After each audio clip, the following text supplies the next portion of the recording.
and liberation, and we got nothing to lose but our chains, and we got nothing. One more time, let me hear you. We are a new. I can't hear you. Come on, come on. Energy, energy. Come on. Build, build. What?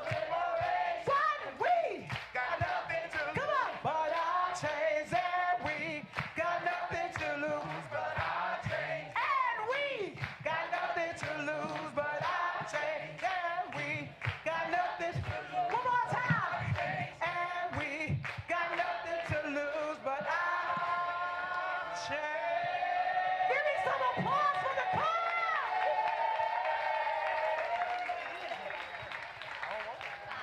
5, 6, 7, 8. Everybody's got a right to live. Everybody's got a right to live.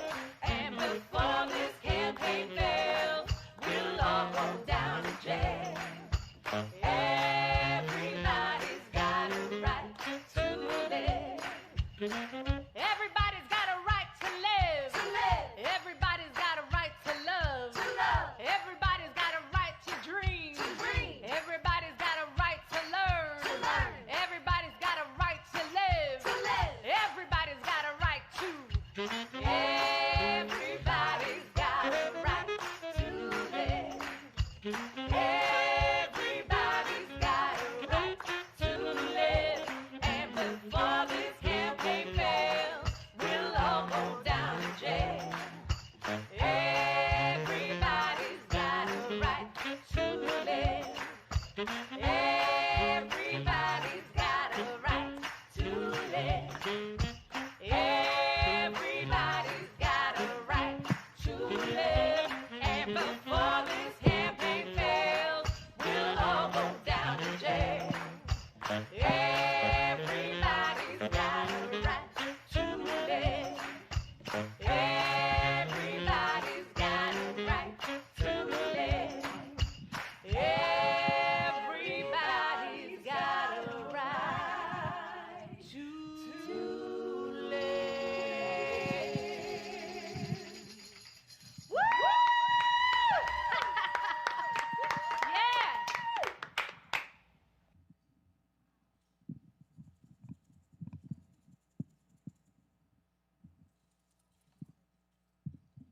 This song that we're about to learn is a song that's entitled Somebody's Hurting My Brother. Now this song was actually born in a town hall meeting around coal ash. And the meeting came about because Duke Energy was spilling coal ash into poor black and brown and poor white neighborhoods. Right here. After hearing testimony after testimony of people who were impacted physically and mentally by the coal ash, this song came as an inspiration of those testimonies. So I'll call to you, somebody's hurting my brother, and it's gone on, and your response is, far too long. Yes, it's gone on. Far too long. It's gone on. Far too long. Somebody's hurting my brother, and it's gone on. Far too long. Now the end is, and we won't be silent anymore. We'll say that together. And we won't be silent anymore. Okay? And so we'll try the rehearsal version, which goes, oh, somebody's hurting my brother, and it's gone on far too long. Yes, it's gone on far too long. I tell you it's gone on far too long. Oh, somebody's hurting my brother, and it's gone on far too long. Together, and we won't be silent anymore. Now we're gonna put a little rhythm to this, okay?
We have come to liberate you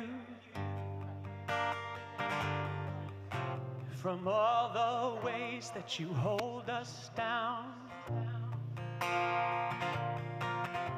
When you hurt me, you hurt you too. When you free me, you free yourself. When you live from the bottom, everybody rises. When you live from the bottom, everybody rises. Yes? Would you sing that with me? Okay, I'll sing the line, you sing it back to me. We have come to liberate you from all the ways that you hold us down. When you hurt me, you hurt you too. When you free me, you free yourself. When you live from the bottom, everybody rises. Now you.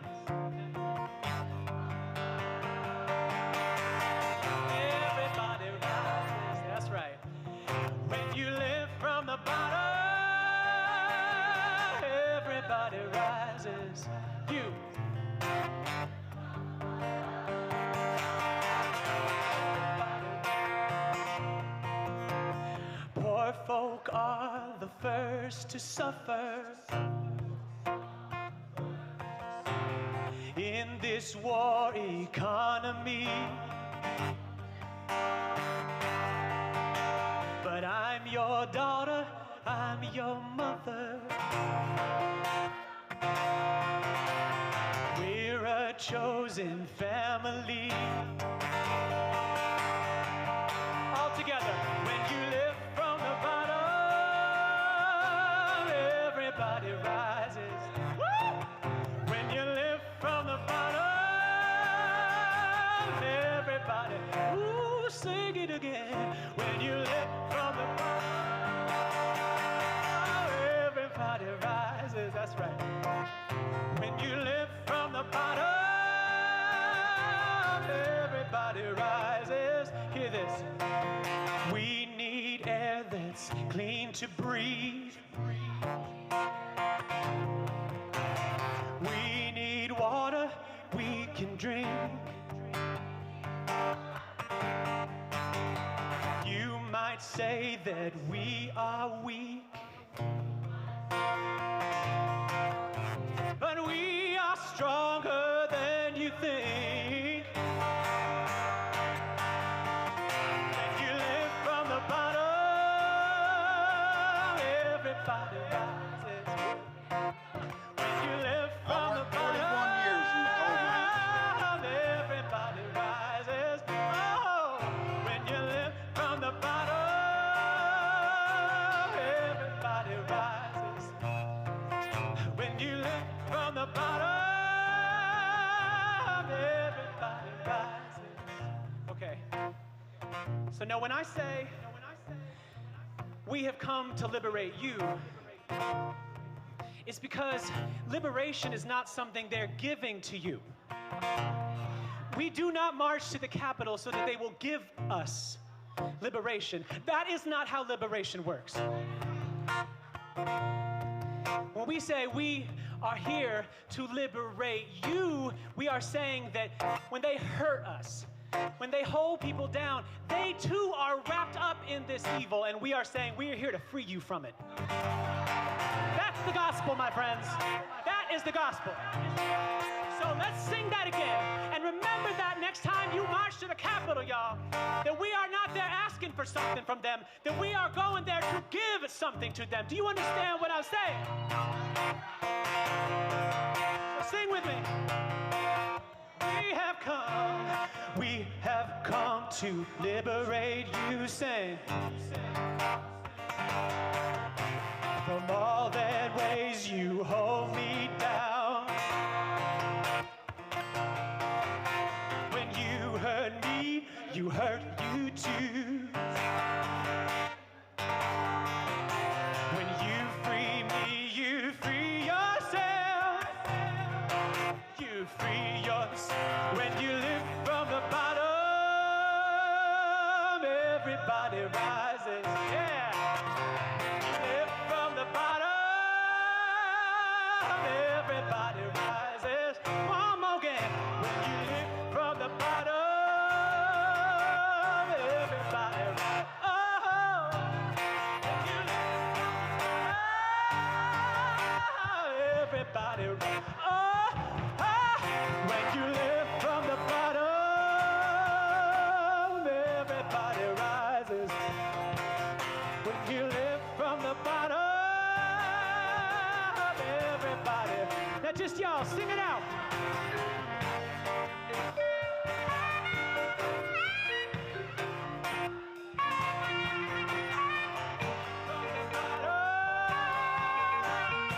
Everybody. Yeah. When you live from the bottom, everybody rises. Keep it up, y'all. When you live from the bottom, everybody rises. Last two times now. When you live from the bottom, everybody rises. When you live from the bottom, everybody rises. All right, bring that message to them, y'all. Let's free some people. Peace.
pain and poverty video. All right.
I worked 41 years in the coal mines. I have black lung, and it's just unfathomable what these poor coal miners have to go through in order to get what they have worked for and deserve. At one time, poverty was a temporary condition. You were on a down slope for a minute, but you could bounce back up. We can't bounce back up today. It's permanent. We're not going back to the factory and building cars and trucks like we once did. A job working at McDonald's or the grocery store doesn't pay enough for one person to live. We work a 40-hour work week, still not enough. Living from paycheck to paycheck. Rent is $600 a month. We got water bill, electricity. I do this for my kids, and it hurts. We were in the height of mass water shutoffs. This entire neighborhood was shut off all at one time. I saw all my neighbors get shut off right in front of me. It was kind of terrifying. I'm 42 years old, and I'm a cashier at McDonald's. I had lost my house. You're welcome to come inside. There's a lot of people that are living in their cars. You never notice until you're in the same situation. I don't have stuff to give my children. I'm paying all these bills, and they need school clothes and stuff. They be asking me for, I can't give it to them. I see poverty in my own community. You know, there's a 70% unemployment rate in the reservation right now. Here in New York City, we're home to millionaires and billionaires, and we have so many people living in the street, and that's just not right. I've been a homeless veteran twice, lived in a shelter. I've been living down here since I was 17. I'm from Flint, Michigan. You can't imagine being in my footsteps. I have children who have never had the experience of drinking from the tap. 700,000 people in this country are on the verge of losing their food stamps. This budget calls for shrinking the social safety net programs like Medicare. I just know that everything that's happening to us isn't right. I'm in stage 5 of kidney disease. I fell behind on my health care, and they canceled my health insurance, and they told me I have to wait until open enrollment. There's only 5 stages of kidney disease, and I'm in the 5th stage. Murder, it's murder. You know, if you ask me, it's murder. I lost a son to gun violence, and I lost a daughter. No parent should have, in America, should have to bury their child for a lack of medical space. I'm wailing because my children My God. are no more. My God. My God, Kevin. Well, y'all. Wailing. Cause my babies ain't no more. How many more babies?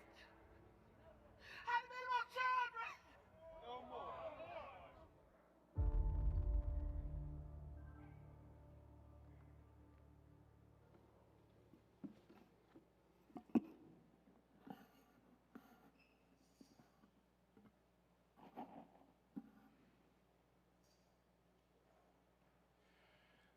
Good evening.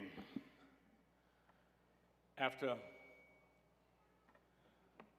400 years of American slavery, after 4 years of a civil war, and 50 years of Reconstruction, 50 years of civil rights, this nation still struggles with the effort to include many who have been excluded over time.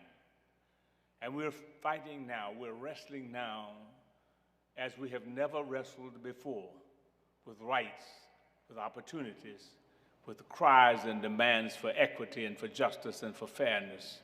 We do that right now in this nation in 2021. In a nation where its very creed says that we hold these truths to be self-evident, that all men are created equal. And we've seen far less than equality in these 200 plus years of this nation's history. So tonight we say welcome. Welcome to Bishop William Barber and to the members of the Poor People's Campaign, and for those who seek to find a way to make justice run down as water and righteousness to flow like a mighty stream. For those who struggled in the highways and byways, those who reach out to lift up the fallen and to bring in those who have been excluded and those who are marginalized. We say welcome to you tonight to a discussion in this nation about what we call, in a new phrase that you'll hear a lot of tonight, and I'm sure a lot about going forward, Christian nationalism. So welcome tonight as we come here to Fame Church, the oldest African-American religious organization in the city of Los Angeles, organized in 1872 by a little freed woman who was once enslaved in Mississippi and walked by wagon train all the way to San Bernardino, California. So this congregation will celebrate in year 2022 its sesquicentennial, 150 years of ministry, of doing a lot of what we do here tonight, and that is help people to find justice and to find right and to find fairness, pulling people together from many backgrounds, from many traditions and many philosophies to have a fair, a complete, and an equitable discussion about what God intended for all of us as we seek to do right by each other, to do fair for all, and to walk humbly with our God. Join me, if you will, in a word of prayer. Gracious God, we invite you to this assembly tonight. We ask that you would touch our hearts, that you would temper our spirits, and you would set us in a position to make a difference in the places where we worship, make a difference in the places where we work, make a difference in the places where we play and meet and socialize. And may, as we seek to make that change, to make that difference, may we let justice run down as water. May we help to establish and to build those irrigation systems through which it can flow freely and humbly, fairly, and equitably for all. We pray tonight, oh God, that those lives who have been touched, who have been snuffed out far sooner than their lifespan should recall and declare. We pray tonight that we'll find a way to help those who remain here to do better by each other, so that the life of every one of us will be held sacred and special and important. Bless our gathering here tonight. Bless Bishop Barber and all of the efforts of the Poor People's Campaign. And may what they do go so far until everybody who is in need will have some of their aims and some of their hopes and their dreams met and realized. We ask now that you'll come and be with us tonight. We hope it in prayer, we pray it in prayer, and we ask your deliverance. Amen.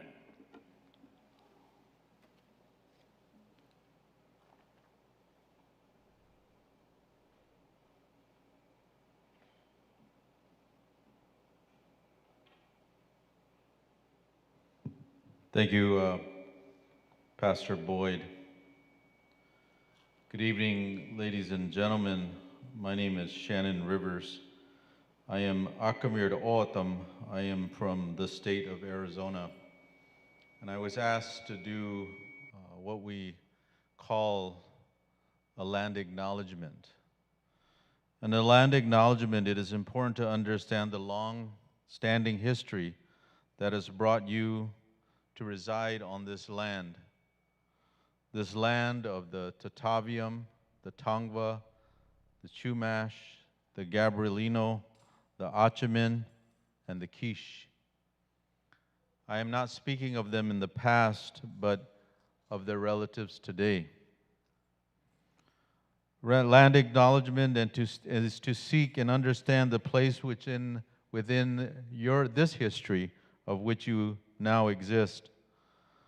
Land acknowledgement does not exist in past tense or historical context.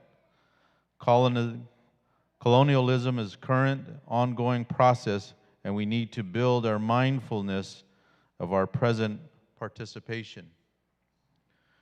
We talk about land back, we talk about land acknowledgement, and it's important to have Indigenous people at the table.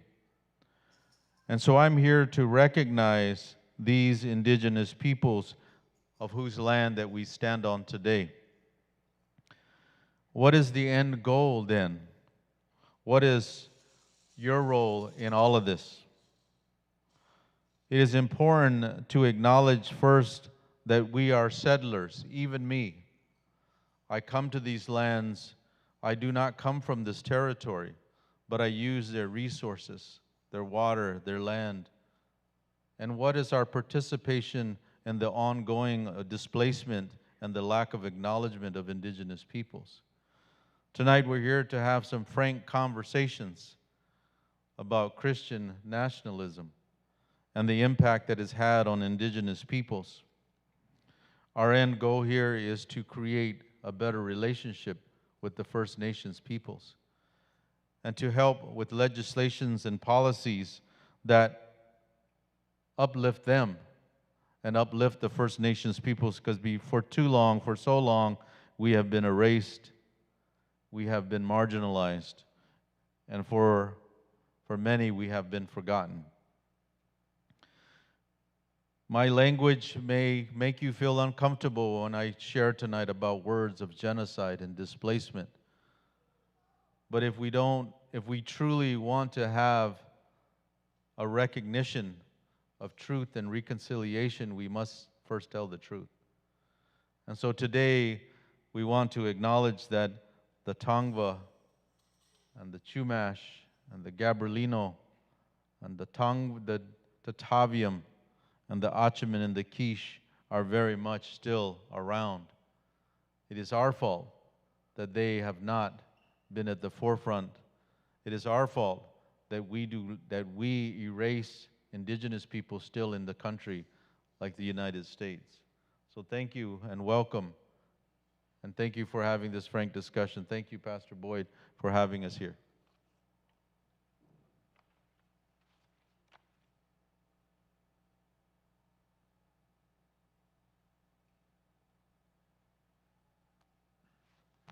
All right, thank you to my brother Shannon Rivers, who we've stood arm in arm for many years, standing with the Poor People's Campaign, a national call for moral revival. My name's Felipe Cáceres. I'm on the coordinating committee for the Poor People's Campaign. And I want to ground us today, just as we've been grounded in an acknowledgement that this is Indigenous land, in these principles of the Poor People's Campaign, because our campaign stands on very solid principles and a moral high ground that we want to highlight. We're rooted in a moral analysis based on our deepest religious and constitutional values that demand justice for all. A moral revival is necessary in this country to save the heart and soul of our democracy. We're committed to lifting up and deepening the leadership of those most affected by systemic racism, poverty, the war economy, and ecological devastation, and to building unity across lines of division. We believe in dismantling of unjust criminalization systems that exploit the poor, communities of color, and the transformation of the war economy into a peace economy. We believe that equal protection under the law is non-negotiable. I want to underline that today, especially today, as many killers are on trial for unjust killings, whether they be law enforcement members or members of vigilante gangs, law enforcement or protecting law enforcement. We believe that people should not live in or die from poverty in the richest nation ever to exist. And I'm going to underline one principle today because it's very important for our panel. Whereas the distorted moral narrative of religious nationalism blames poor and oppressed people for our poverty and oppression, our deepest religious and constitutional values insist that the primary moral issues of our day must be how our society treats the poor, those on the margins, women, LGBTQIA2S+ folks, workers, immigrants, the disabled and the sick, equal protection under the law, and the desire for peace, love, and harmony within and among nations. We will do our work in a nonpartisan way. No elected officials or candidates get the stage or serve on the state organizing committee of the campaign. This is not about left or right, Democrat or Republican, but about right and wrong. We will continue to uphold seasons of nonviolent direct action until our moral demands are met, and the campaign and all its participants and endorsers embrace nonviolence. Violent tactics or actions will not be tolerated by our movement. I want to thank everyone for coming today, and I want to ground us in these principles going forward and as you join our movement. Thank you.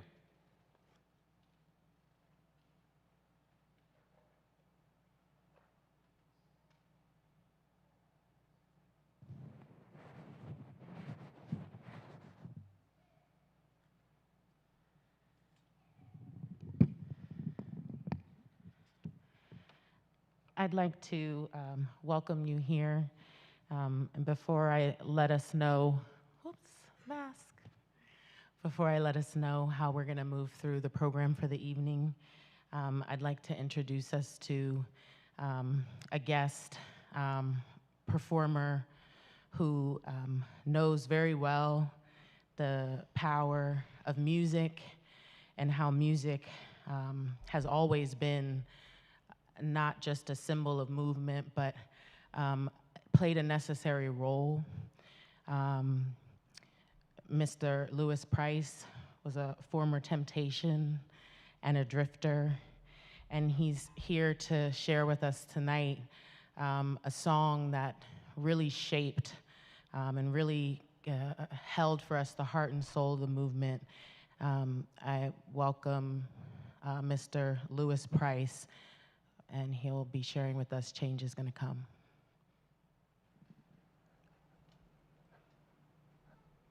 I just want to say it's an honor to be here, and always to Pastor Boyd and the movement.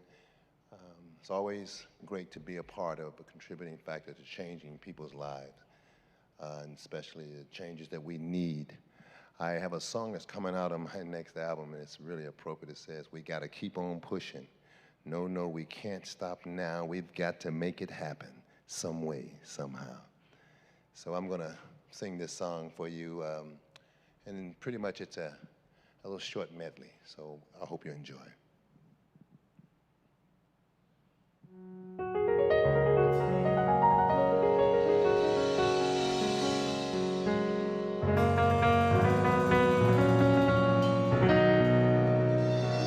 The world won't get no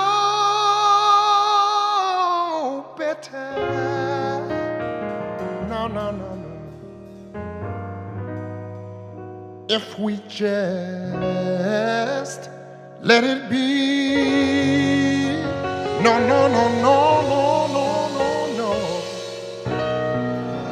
The world won't get no better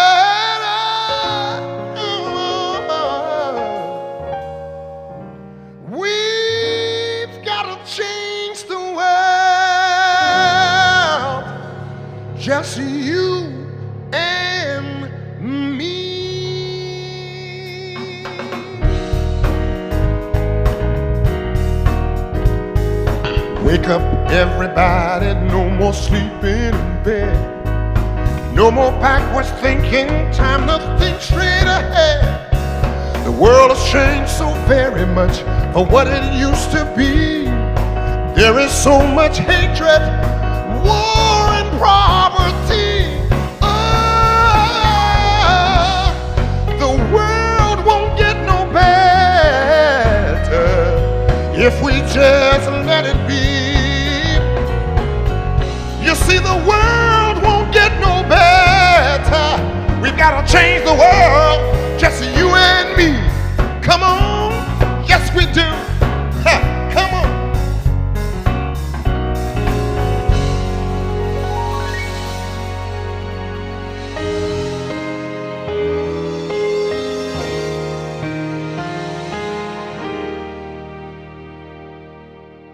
I was born by the river in a little tent. Oh yeah, yeah, yeah, yeah. And just like that river, I've been running ever since. It's been a long time coming, but I know change gonna come. Oh, yes it will. It's been too hard living, hey, but I'm afraid to die, 'cause I don't know what's up there beyond the sky. It's been a long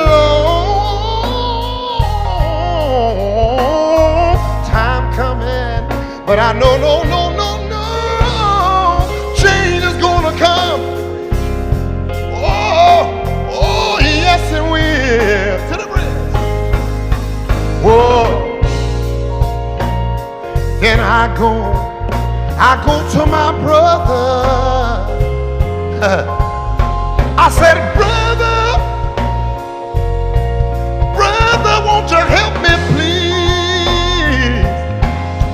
Oh, and then he winds up knocking me down on my knees. Oh, yeah, there were times when I thought I couldn't last for long, but now I think I'm able, to carry on.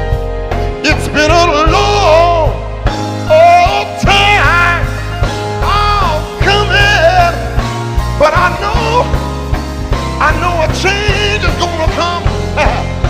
I know a change is gonna come. I know a change is gonna come. I said it's been a long time, coming, but I know change is gonna come.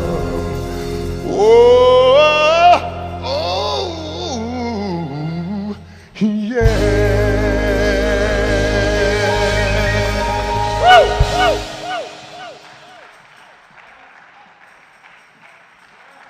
It's been a long time coming, but I know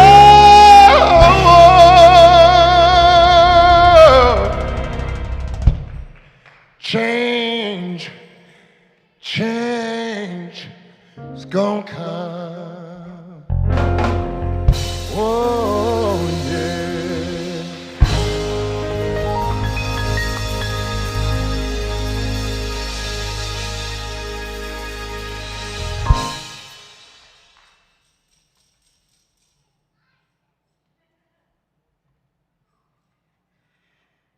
Oh, yes, it is. Thank you, Mr. Price. Welcome.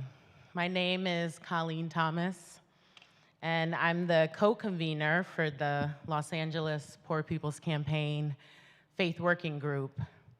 And we're so glad that you joined us tonight here, and also to everyone who is watching us on live stream on Facebook and YouTube. This is a very important program and education about a subject that is not only garnering much attention in the news media, but also we believe is a real threat to the soul of our democracy. That's why we titled this program, Constructing a Moral Narrative, Dismantling Christian Nationalism. And we'll learn a lot about what that means tonight. I convened the Faith Working Group in 2020 because right away in engaging with the LA Poor People's Campaign, I felt a strong burden and commitment to addressing the fifth but not least of our campaign's interlocking injustices, which is the distorted moral narrative of religious nationalism. The Poor People's Campaign, a national call for moral revival, demands an end to systematic poverty, systematic racism, ecological devastation, the war economy, and the distorted moral narrative of religious nationalism. And it is around this pillar of injustice that the Faith Working Group in Los Angeles focuses our work. We just heard Felipe read the principles, and principle number 7, whereas the distorted moral narrative of religious nationalism blames poor and oppressed people for our poverty and our oppression, our deepest religious and constitutional values insist that the primary moral issues of our day must be how our society treats the poor, those on the margins, ... In the interest of time, and since they were just read, I won't read it all again, but we center our work on this principle so that we can ask ourselves important questions, many of which you will hear our panelists discussing tonight.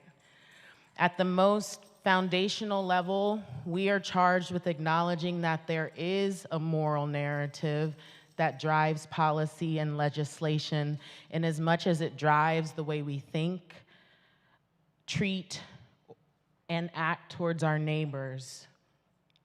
In speaking about this event with my mother just this morning, we talked about how one does not have to necessarily be religious to be moral, but it sure does help for one to be in community, but to be moral, it sure does help for one to be in community with others. Because I believe the intention to be moral in a morally compromised society is much easier lived into in the company of others who share a common belief and are willing to take common risks. Principle number 1 of our campaign states that we are rooted in a moral analysis, and that moral revival is necessary to save the heart and soul of our democracy. So the Faith Working Group, we work together to awaken our hearts and souls to see this distorted narrative, to expose it, and on tonight, we begin the important work of deconstructing and dismantling the distorted narrative. That starts with education. The Poor People's Campaign, a national call for moral revival, also lives by a slogan, we must do more. It's an acronym for mobilize, organize, register, educate. Tonight, we're about that E, educate. There are some things we need to unlearn and some things we need to learn. So on behalf of the Los Angeles, California Faith Working Group of the Poor People's Campaign, I thank you for coming and welcome you to this important event. Our panel will get started soon, but we'll have some other remarks. And now we will be joined by another performance testimony from a brilliant activist, theologian, writer, performer Andre Henry.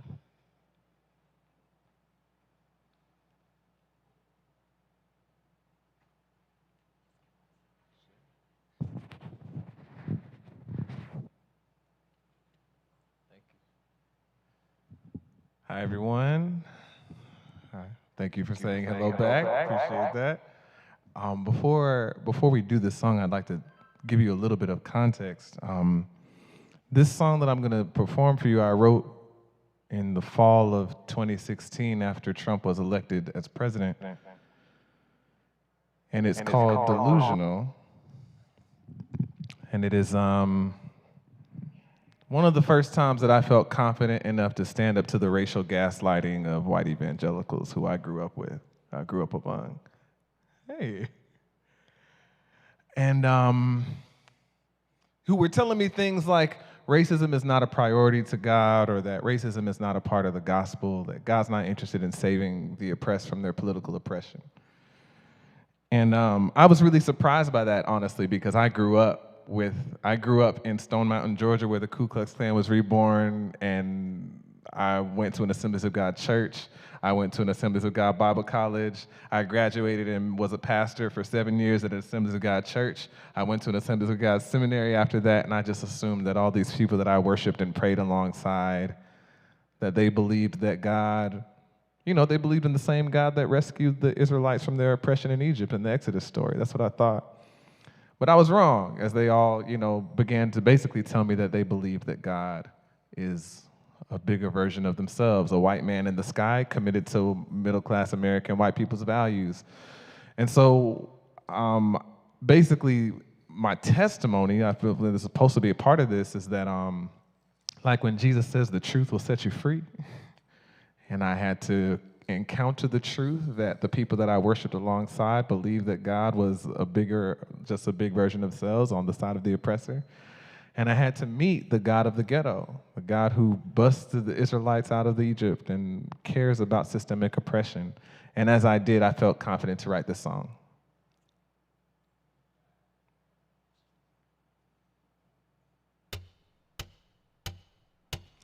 It must be good to be you. You only believe what you want, and anything that you don't know, well, that just couldn't be true. Mister, you know it all. You've got a college degree, so you're impressed with your words. You think the problem is me, disturbing your peace, but I don't live in your world, where everyone is able to be anything that they want. There's a fence between the world and me, not everybody sees. So no, I will not dry my tears for you, just so that you can smile. I'm not delusional. I smell the smoke and you don't. I will not sing a lie for you while you close your eyes. No, I'm not delusional. No, I'm not delusional. You think for yourself. Everyone else has a lens. As far as your eyes can see, that must be where the world ends. You think you're able to teach a lesson you haven't learned. You're drawing maps on the sea, yeah. to places you've never gone. Oh, I've heard it all before. You're as original as the rain in spring. You're just a child of your world. There's an accent to the way that you think. It isn't that unique. So no, I will not dry my tears for you, just so that you can smile. I'm not delusional. Oh, I see the smoke and you don't. I will not sing a lie for you while you close your eyes. No, I'm not delusional. No, I'm not delusional. No, no, I'm not delusional.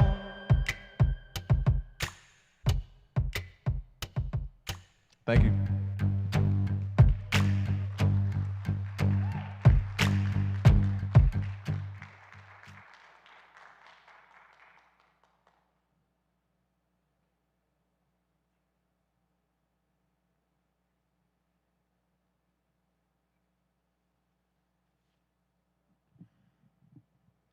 Good evening. Buenas noches.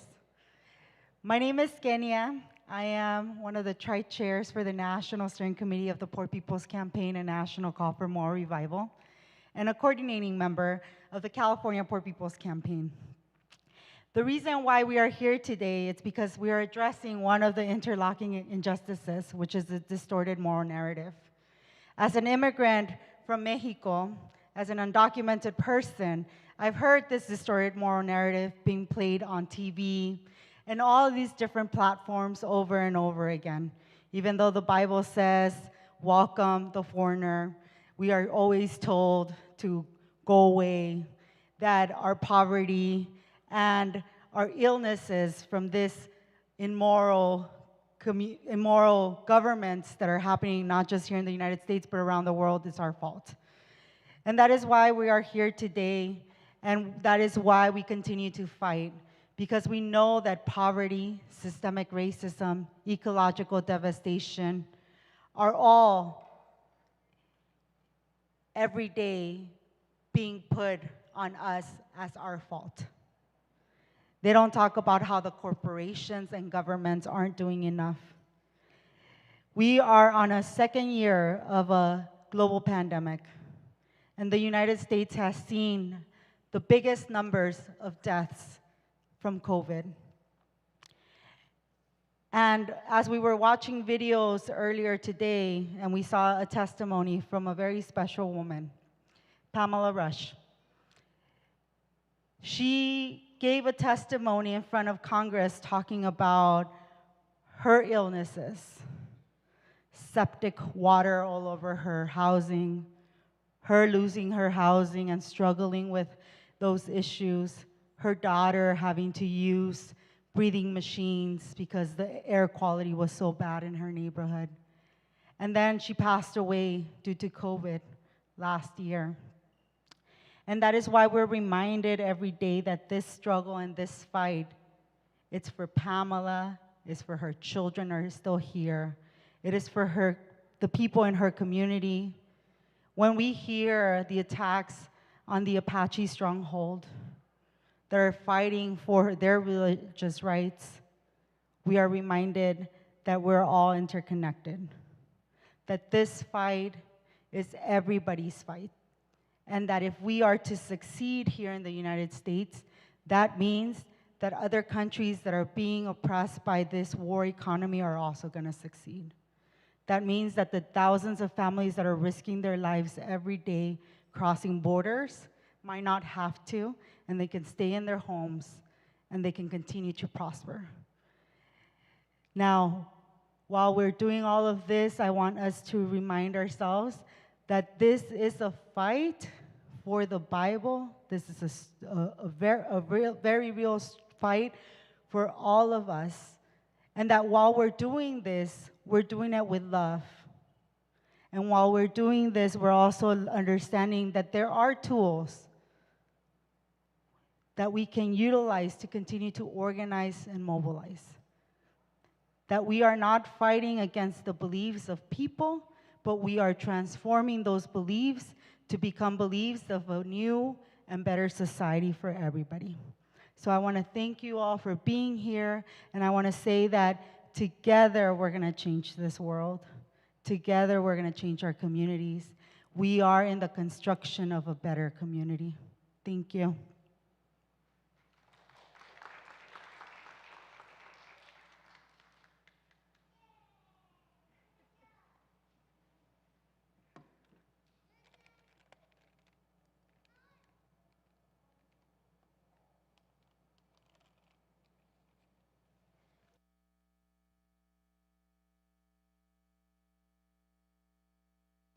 I hear you.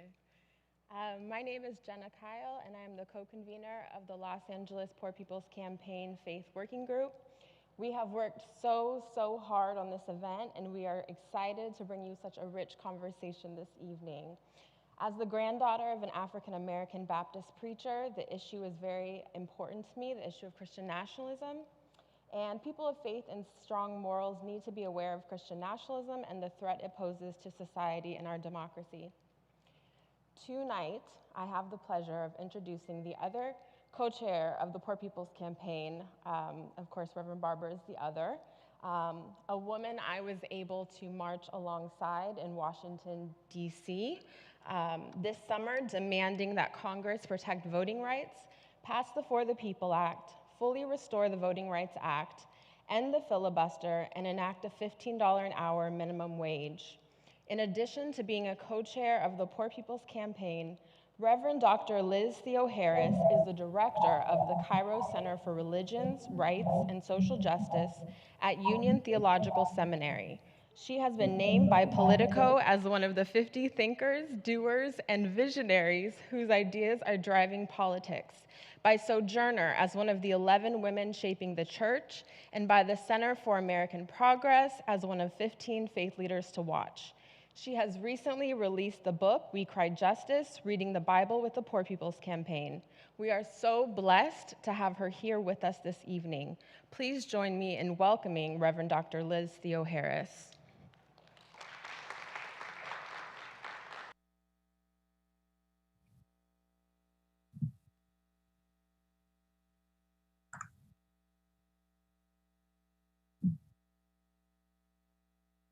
You have to unmute.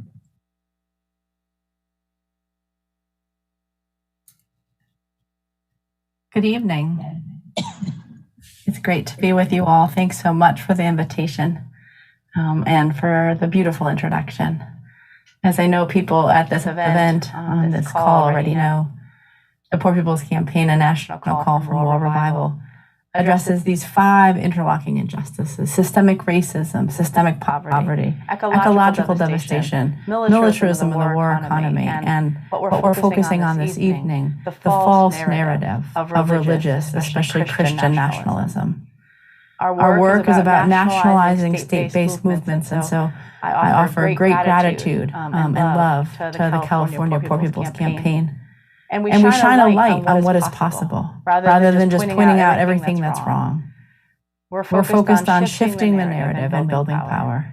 And we're united by a set of principles. We heard the opening one a little while ago, but these principles include that we're committed to lifting up, to deepening the leadership of those most affected by systemic racism and poverty, ecological devastation, the war economy, and to build unity across lines of division.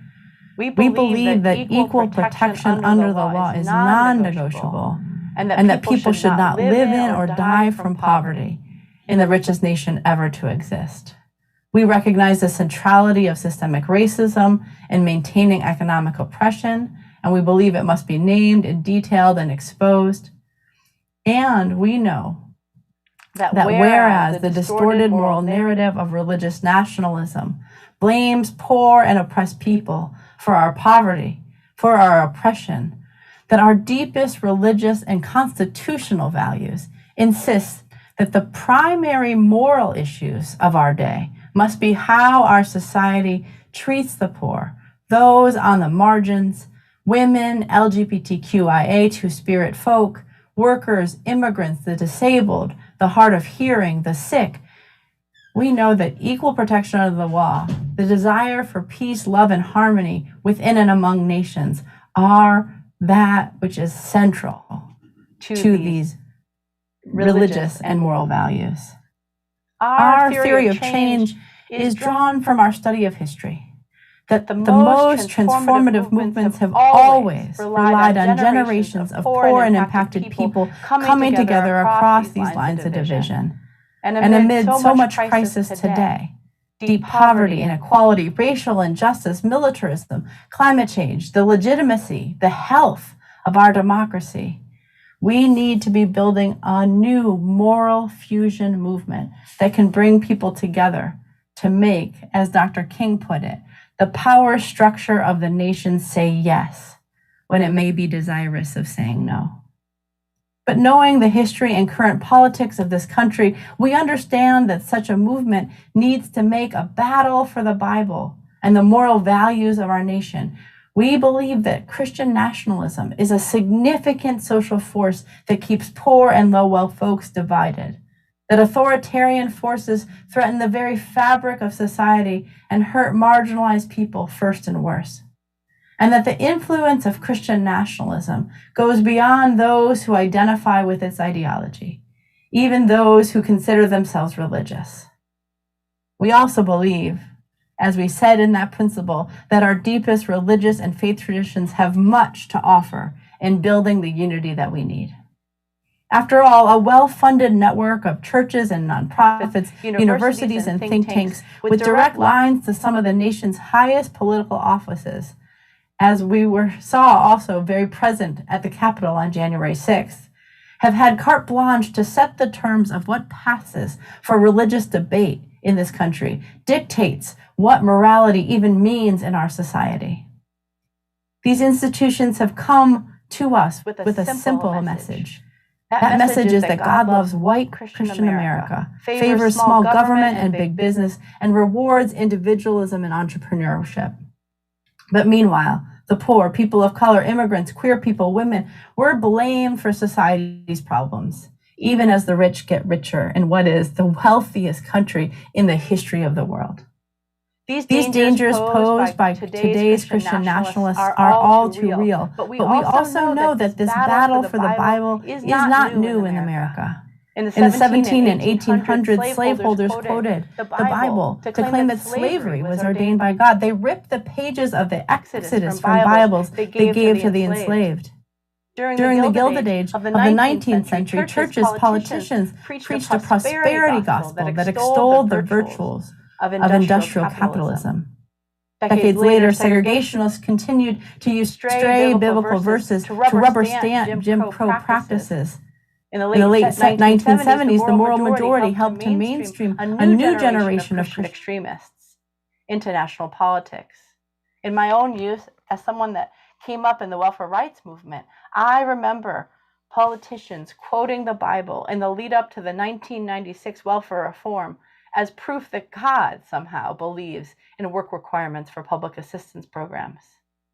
But although these theological battles have often tipped disastrously toward the forces of violence and deprivation and hate, moral movement organizing has been a key ingredient in positive social change. We know escaped slave Harriet Moses Tubman understood the Underground Railroad as a Christian project of liberation, while escaped slave Frederick Douglass fought for abolition through churches. A century later, near the end of his life, the Reverend Dr. King explained how to achieve this universal dream of justice, a beloved community of God.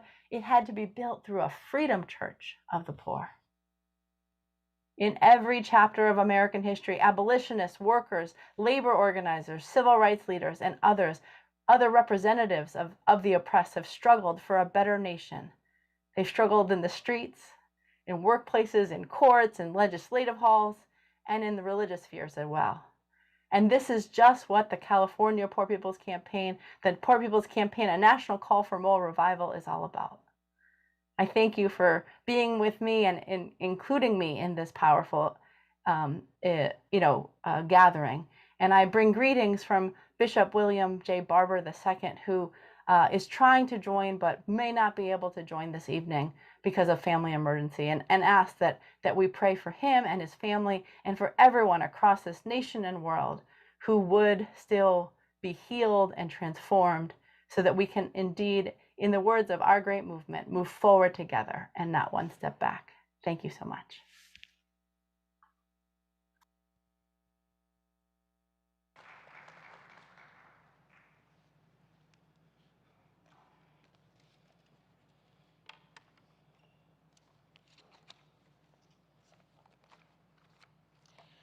Okay.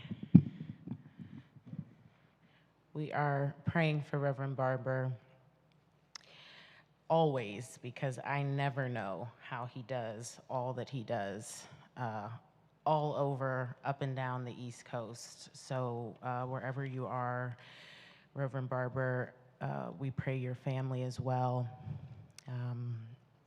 And we just bless you for your tireless pursuit of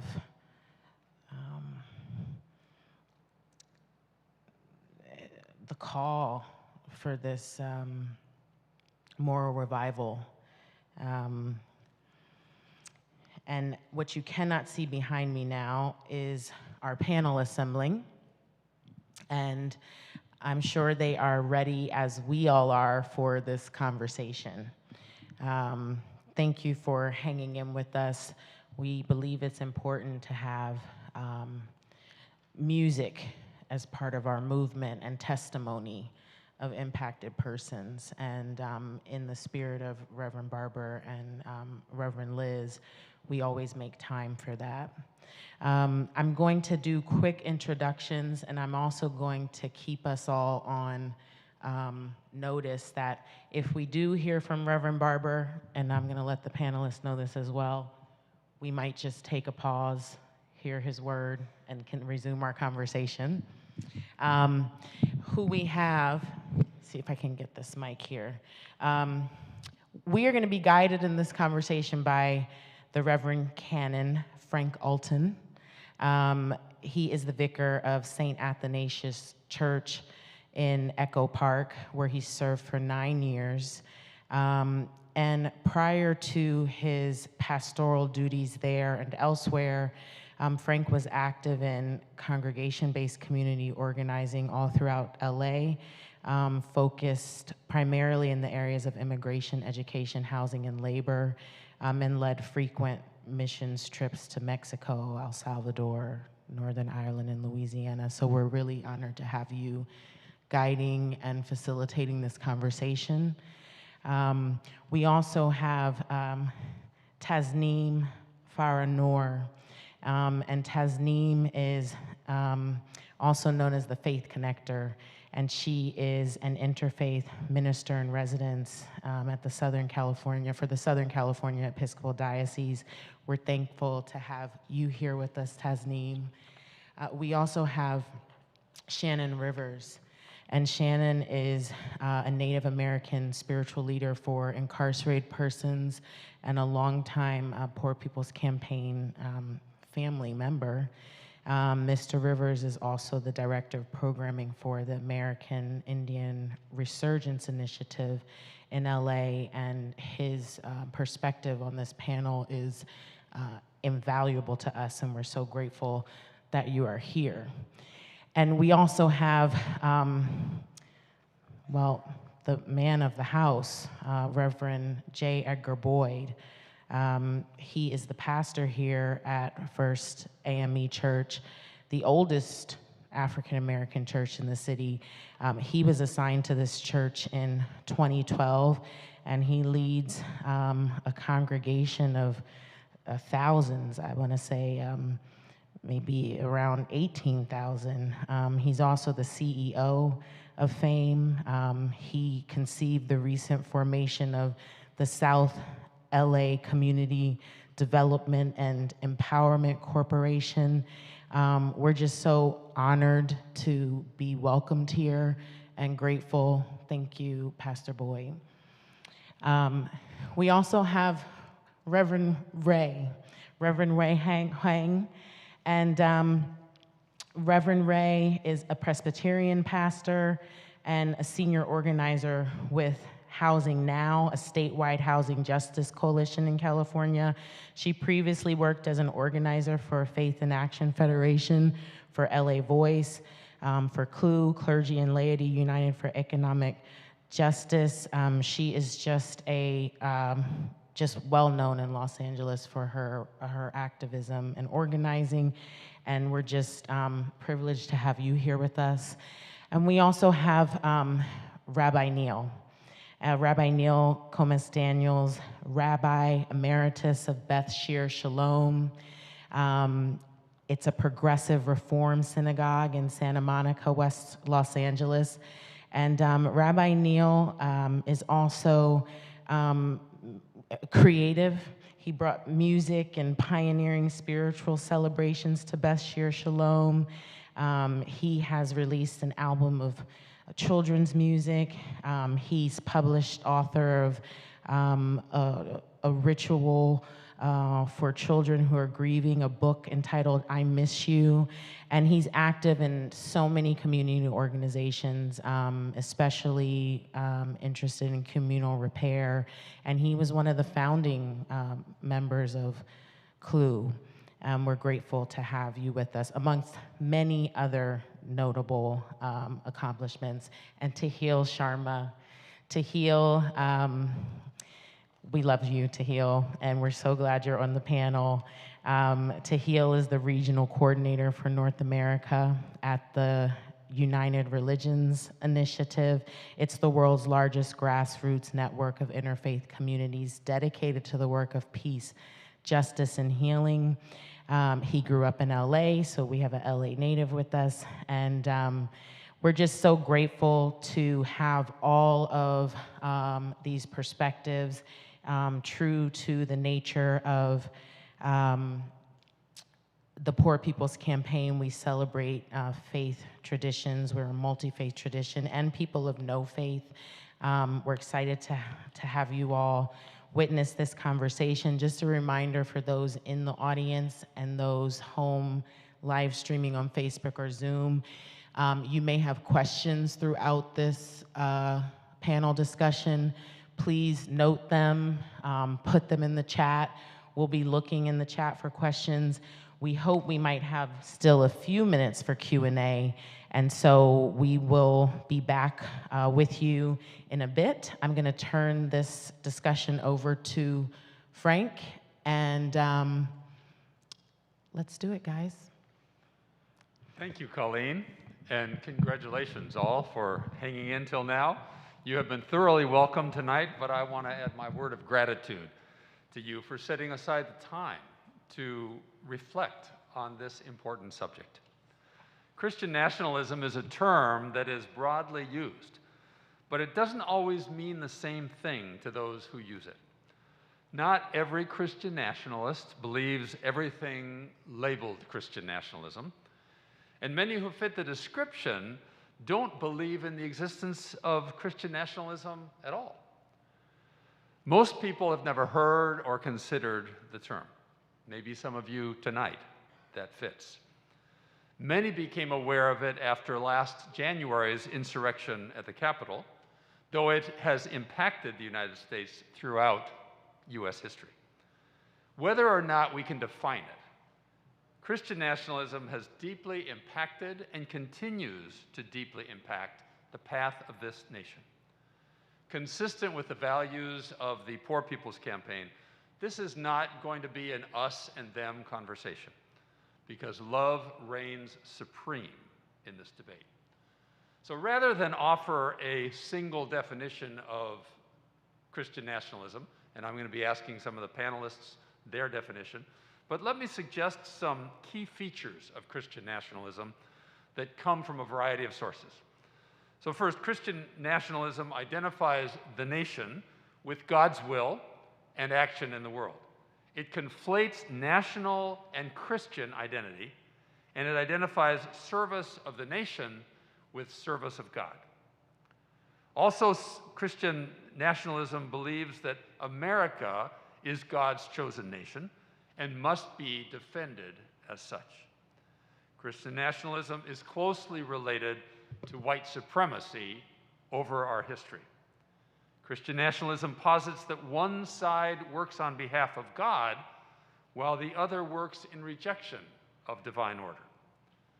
Some believe that Christian nationalism is rooted in a fundamental belief that the founders were devout Christians who never intended to create a secular republic, and that separation of church and state is a fraud perpetrated by God-hating subversives, and Christians have a right to rule.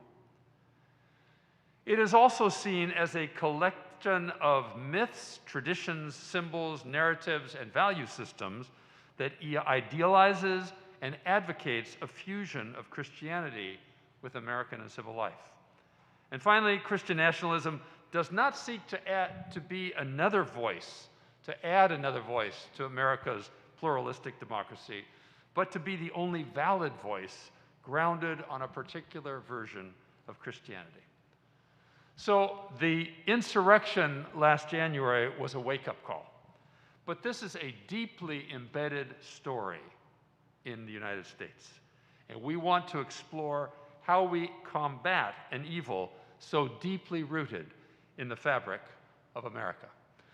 So I'm going to turn to the panelists and want to ask first Shannon, and then Tasneem, and then Neil on this first question. What do you understand by the term Christian nationalism after hearing all these features? Let's start with Shannon. Is this on? No? Is it on? Yes. Okay. Well, Christian nationalism, when you're looking through the lens of indigenous peoples, means several things. One, the first thing that comes to mind is the taking or the theft of indigenous peoples' lands, resources, and territories. But not only that, it took away our spirit, they took away our culture, they took away our voice, they took away our livelihoods. Christian nationalism has destroyed almost entirely a large population of native indigenous peoples, specifically here in North America. There's an assumption that the numbers could be as high as 125 million people in North America, were at one point, indigenous peoples. We are now 4.5 million left. What happened to all those people? Christian nationalism, or the idea of Christian nationalism, has laid a path of destruction to indigenous peoples. We have been murdered, genocide, disease, everything that you can imagine has taken place to indigenous peoples. And unfortunately, colonization is an ongoing process. Thank you, Shannon. Tasneem, what do you understand by the term Christian nationalism? Yeah, I look at it in a pretty basic way. I see it as a sense of feeling superior, so much so that only your perspective, your background, your worldview, your religion in this case matters, and this is the one, so much so that it just justifies all actions and actions in its name. And I think the part that, the cost of it is dehumanization, minimizing, and often violence to the others who don't fit their criteria and their version of what's right. Thank you, Tasneem. Rabbi Neil. Well, is this on? Yes. Yeah, okay, good. I see something more historical that goes back many centuries, that is really at the root of this, which is supersessionalism, that Christianity came along to supersede all other understandings of God and to supersede all other understandings of what is right and what is wrong, of morality. And what happened in this country in particular is that got interwoven with white supremacy, and as was deemed as a foundation stone, really, of white supremacy that enabled white supremacy to have some kind of moral authority. But it's a warped moral authority that doesn't allow for all God's children to be included, no matter what their relationship with divinity is. Thank you, all three of you, for those varying perspectives. Now, the six of you represent a wealth of diversity of faith traditions, and so I want to ask each of you something about how Christian nationalism in the U.S. has impacted your religious community or your community. And I'm going to start with Tahil. Tahil, how does Christian nationalism impact your community and other marginal religious groups? And do you think Christians can authentically participate in creating a more positive moral narrative? Christian nationalism always puts us as exotic objects, as if we are in a museum, to be oohed and awed at. Christian nationalism informs the insecurity of how we exert our livelihoods. And it always puts us in a place of needing to be learned about like we are still foreign, like we do not have a history here. And it also puts us in a place of deep sorrow and fear of the next attack that might put us on the surface of a newspaper or on the face of a TV channel. And that's not a very good way to live in a pluralistic society that has now become this experiment that we call the United States of America. If Christians want to authentically participate in that positive moral narrative, that authenticity has to come from a genuine intention of decentralizing their power. And it has to come with a deep sense of discomfort that is supposed to be transformative. Are they willing to acknowledge history for what it is? Are they willing to acknowledge the power that they uphold that they must now let go of? And are they willing to express pluralism as every person in the room becoming a co-equal? That is the biggest question. We don't know that answer yet because we're still struggling with the ability to see the power and the audacity of Christian nationalism, that we can't have an honest conversation about it yet. So this requires stepping outside of comfort zones, for sure, as a first step. Thank you, Tahil. Reverend Ray, you have extensive experience with poor and low-wage workers in our communities. Tell us about those communities and those folks and how Christian nationalism impacts them. Yeah, certainly. Well, I mean, who are those folks? Those folks, honestly, are you and I. I mean, at the end of the day, I think what we often do is we want to say we want other folks, and yet at this point, if we are talking about what the movement is fighting for, it's fighting for every single person. And I think that that's something that the Poor People's Campaign has been trying to lift up, is the fact that there is no difference with the person on the street and the person in the house and the person, in government offices. And so in walking with workers, we are fighting for the same. Now, to answer your question, how does Christian nationalism impact our communities? I think what we need to understand is that Christian nationalism is simply a pernicious cloak, a sanctification and baptism, if I was to use Christian terms, of white supremacy and plantation capitalism. It has actually nothing to do with Christianity or faith or nationalism, a pride for one's country. Throughout much of human history, in fact, the institutionalization of religion in a state has been not about the religion itself or protecting one's freedom of religion, but about maintaining power for those who are already powerful.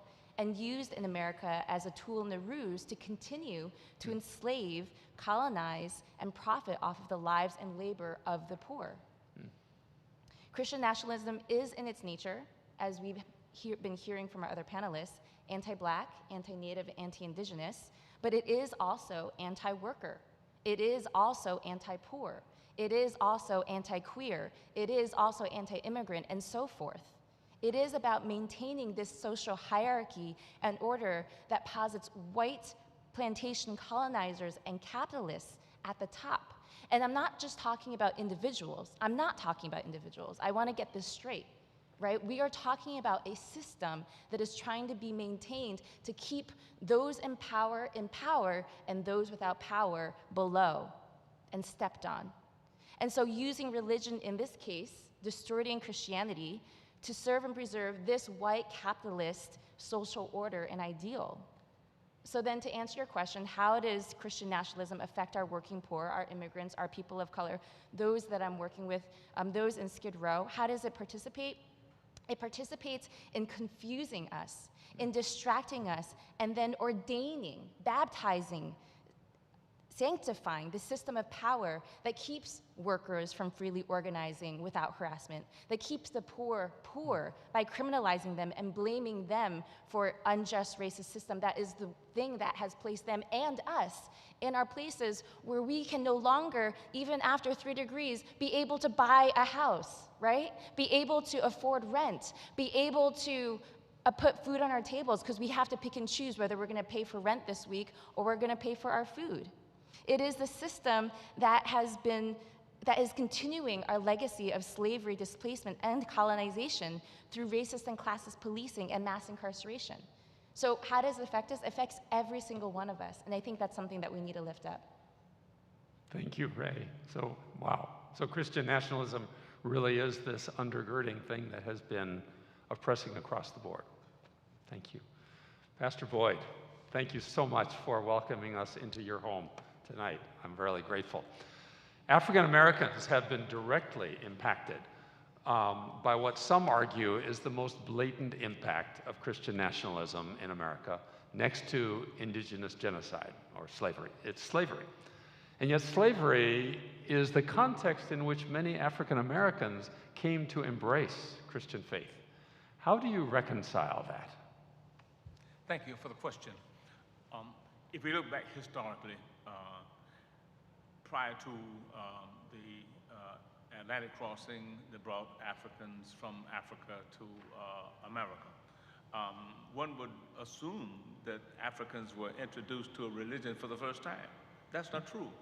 There are deep religious traditions that were existing on the continent of Africa long before, matter of fact, before America was America, before the rest of the Western world began to evolve. We were already in place, already set. For 400 years, there was a force feeding of a brand of Christianity that actually accentuated and furthered the aims and the philosophies and traditions and trends of those who were emerging to become capitalists in America. And those who were enslaved had no other choice but to sit and listen on a Sunday morning as the slave master or the slave master's appointee would sit and read from a Bible those things that furthered the aims of those who were slave owners, and it furthered them against the best interests of those who were enslaved. So they learned that tradition, they learned that Christian principle. But when you come, Jesus made a very interesting statement. He said, "The poor you will have with you always." Was he making a single assessment, or was he making a universal analysis? I think he was making a single assessment, basically because he understood the greed in the human nature, a greed that will propel you to take and want and have and want and take more and more and more. You can never fill up the dark hole of greed, the kind of greed that exists in America, where those who are capitalists who are trying to further their own their own ends and trying to get more and more and more at the expense of others. So African Americans who were enslaved, our ancestors were enslaved, we did not buy into that kind of a Christianity. That's not the kind of Christ, that's not the kind of Jesus that we understood in the best meaning. And so as it relates to Christian nationalism, that has done so many evil and cruel things. Cruelty, the greatest cruelty perhaps in human history might be very close to the top, American slavery. And to understand that what went on in the Greenwood community of Tulsa, Oklahoma, when a land that had been provided for them, if you listen to Maya Angelou and her poem on the pulse of morning when she gave it in the inauguration of William Jefferson Clinton in Washington, D.C. She talked about the fact that he traveled on bloody feet. It's the bloody trail that came from the south all the way to Tulsa, Oklahoma. And then to understand that kind of taking, of strapping back with no intentions of doing reparation, no intentions of opening up doors of opportunity, no intention of giving equal access to capital, to opportunity and other kinds of things. So the whole concept of Christian nationalism has been really cruel and evil to our extent. And that is nothing that African Americans or African American community has bought into and supported. Wow. Wow. Thank you for that, Pastor Boyd.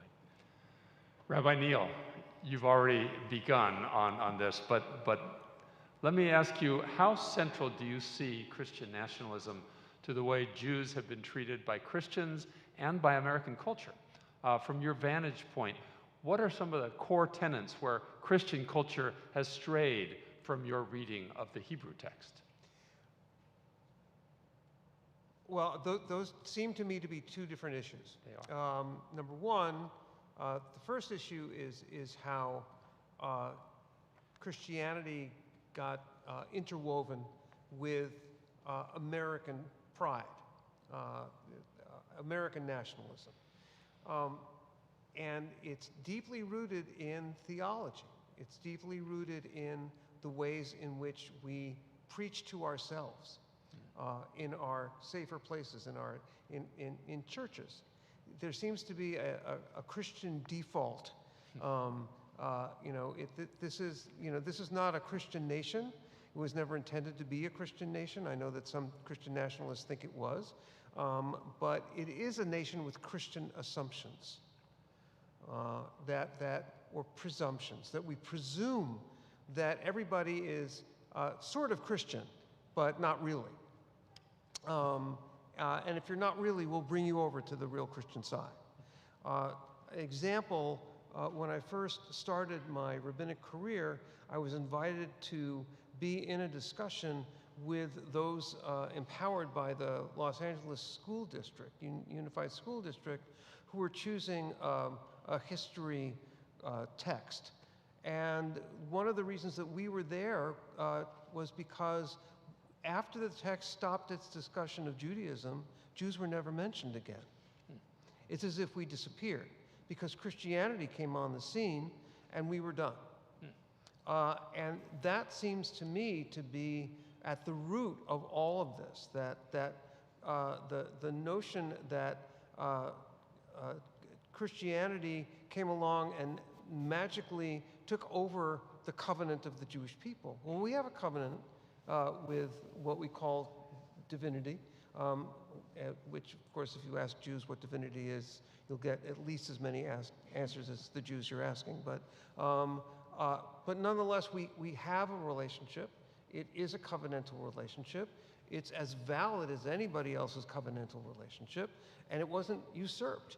It wasn't replaced. It wasn't superseded. So that really is an issue. I'll give you an example from the Bible, the book of Micah, where Micah talks about all the nations coming to the mountain of the Lord, right? Well, the mountain is a powerful image, but a mountain is a multi-dimensional image. And if any of the slices of those dimensions are eliminated, the mountain disappears. It's not a mountain anymore. And that's what's happened to Jews, to blacks, to indigenous peoples, to anybody that it's deemed as alien to Christian national perspective. That kind of reminds me of what Tahil was telling us at the beginning in his answer too, that really just sort of denies a place. Right. Yeah. Wow. Thank you. Shannon, once again, the doctrine of discovery, many would point to the doctrine of discovery as really the beginning of what led to Christian nationalism, and a theology of white superiority that came out of that.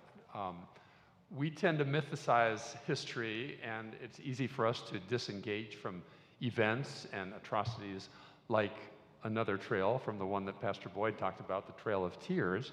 But how do recent events like the discovery of these mass graves of children's bodies at Native American boarding schools, like your t-shirt mentions, call to mind similar dangers of Christian nationalism and how indigenous communities have been impacted? Well, indigenous peoples are in a unique situation here in America, or what we call Turtle Island. I believe that we are the moral compass of this country. We are the thorn at the side of white America, because we cannot simply. They attempted to erase indigenous peoples. They attempted to kill us all. We were, as one general said, kill the Indian and save the man. So they tried and they tried. And for us as Native people, when we talk about the history of America, we have to be truthful. And the idea that Christians or Americans, what is the reparations of that? How do we right all those wrongs? Native people own about, and I don't even think we own it because it's federal land, about 2% of America, maybe even less than that. The lands of which we live are reservations. So when I grew up, I was born on a reservation. I didn't know I was on a reservation. I didn't know I was Native American. I didn't know any of that. I just knew. But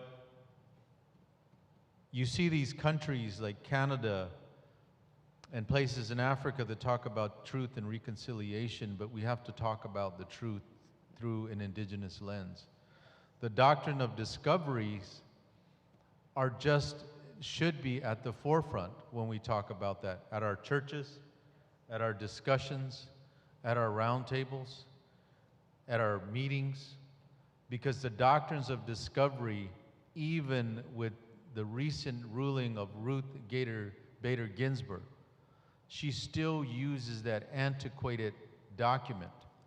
And some years ago, we spoke with the Papal Nuncio at the UN. And he said to us that the doctrines of discovery and the papal bulls were abrogated. They no longer existed. Well, just a couple of years ago, the Supreme Court Justice had said, no, we have to use that antiquated system. And so the reverend here, or the pastor here, talked about Africans, and when people were brought and stolen from another land, the first slaves that were taken from America were indigenous as presents to the Queen. And so these narratives, these stories must be talked about. And so when I talk to my children or my grandchildren, some of them are too young to understand, so I don't dishearten them. But as they get older, we tell about these stories, because these stories are our truths, and they have to be told over and over again, because America has amnesia. And it constantly has to, I'll stop there, because I want to put it into a larger context when we ask the next question. Thank you. Well, I'm just struck by how, I mean, I think this interfaith panel is really to get different perspectives on Christian nationalism. But I think what you're talking about is this interweaving of these stories. If we think about the stories that each of you have told already, it's like there's a value in just that weaving that can transform. And so Tasneem, I want to bring you in on this. Christian nationalism connects today's white evangelicals' century-old white supremacist views, including that pits lighter-skinned Christians against dark-skinned, especially Muslims, in a holy war. And so after 9/11, anti-Islam sentiment spiked upward, and you've spoken with us about that, and it's continued to grow. And against that background, how has Christian nationalism impacted the lives of Muslims in this country, as well as your work as a Muslim in interfaith work? Thank you, Frank. I think before 9/11, as Dahil was mentioning, Muslims were, what was the word you used?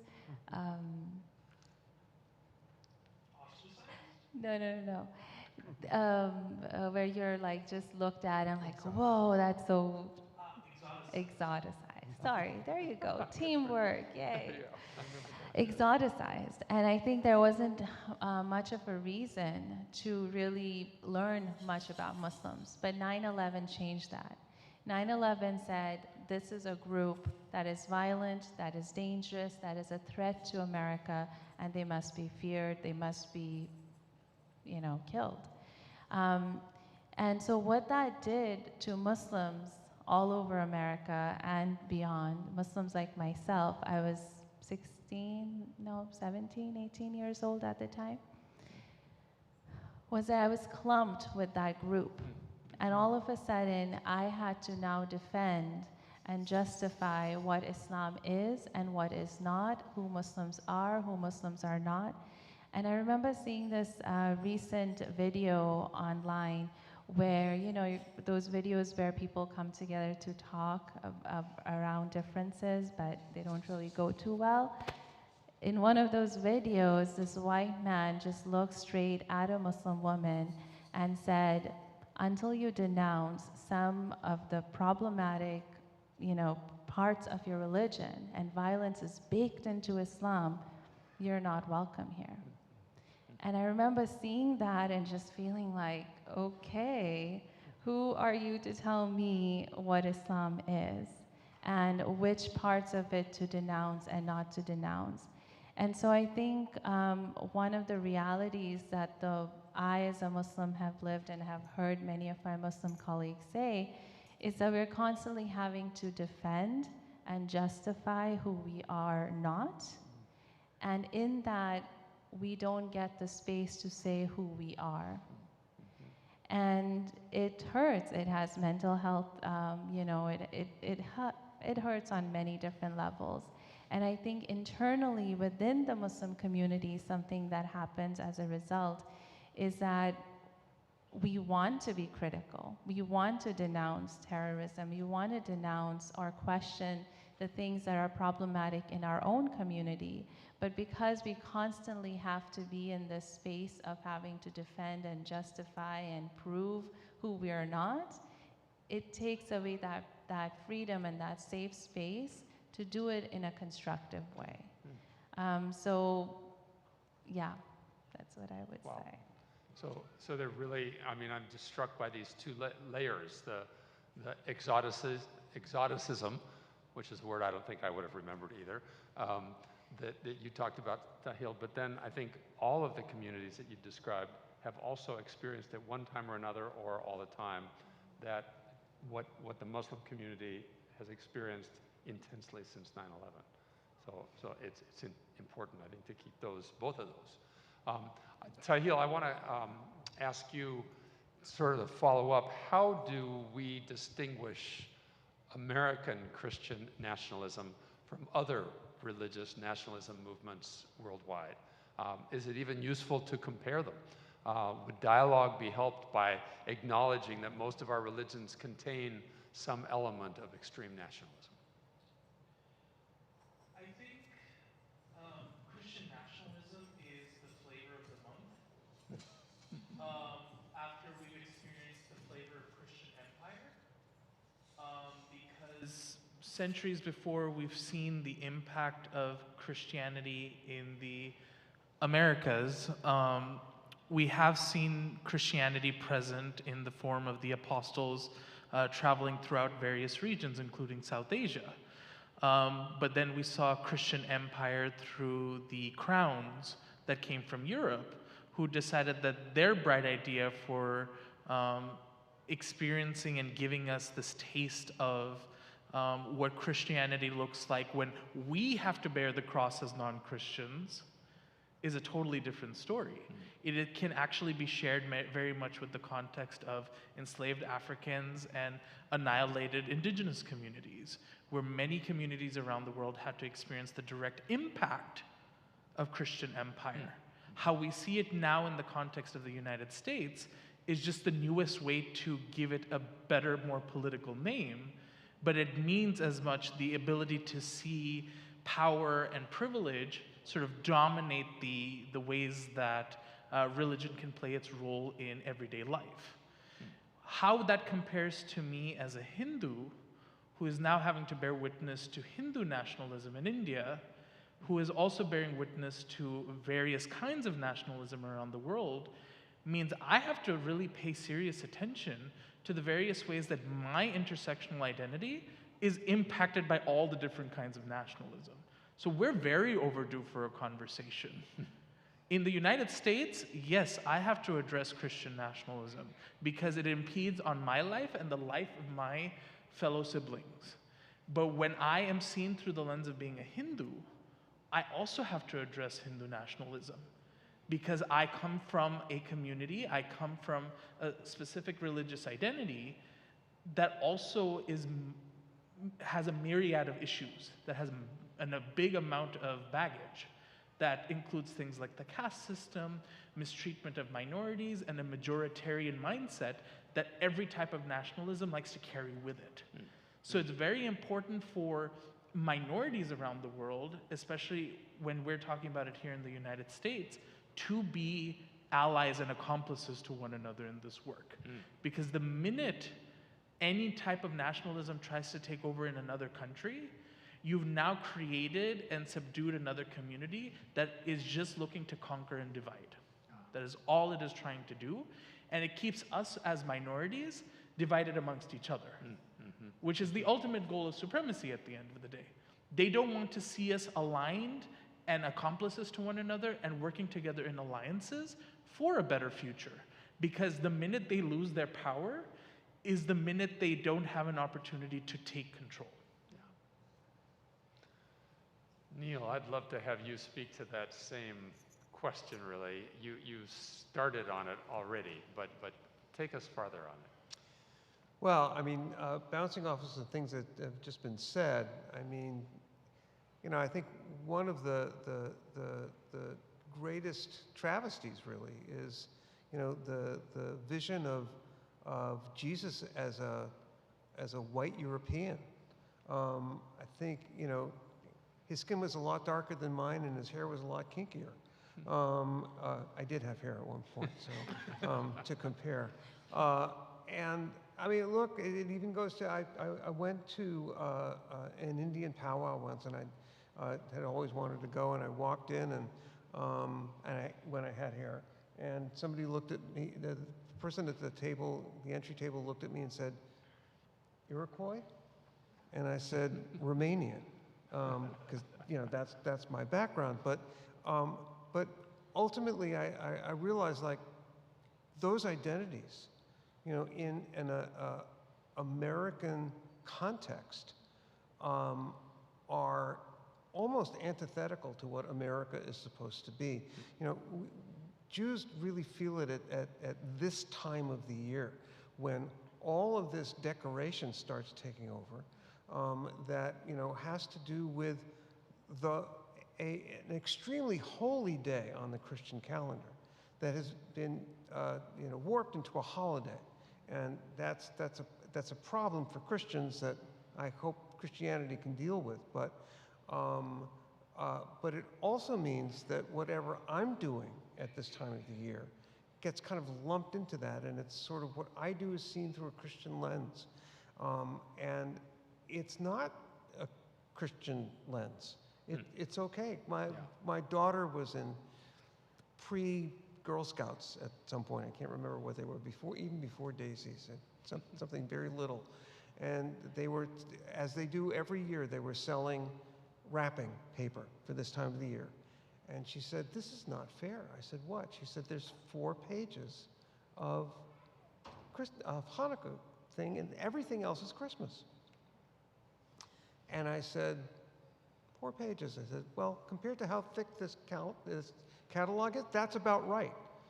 That's about how much we are. And it's okay."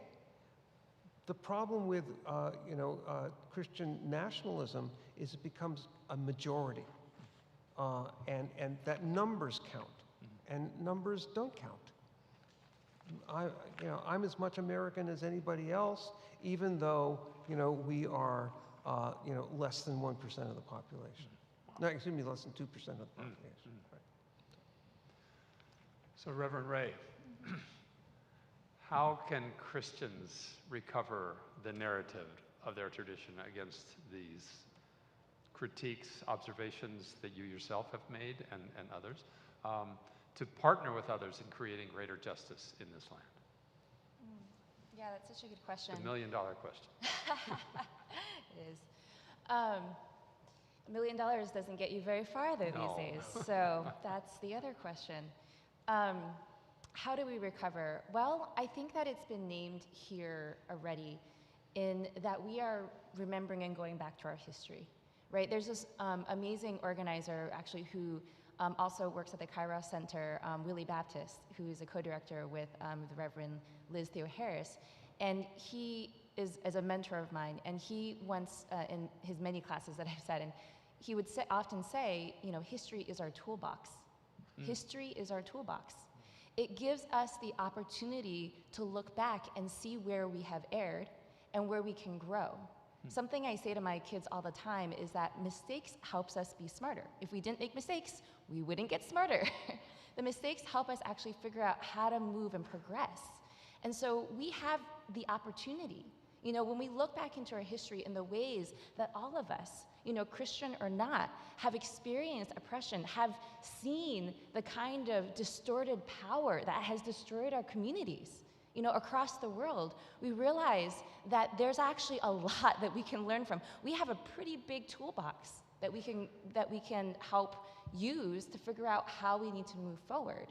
And it shouldn't, this is one thing that I often feel like I experience when we're talking about anti-racism work and organizing, is that a lot of my white kin, my white brothers and sisters, when we talk about, sort of white power and the problems of white supremacy that has occurred in our history, a lot of my white kin will often feel ashamed, and they will just freeze up.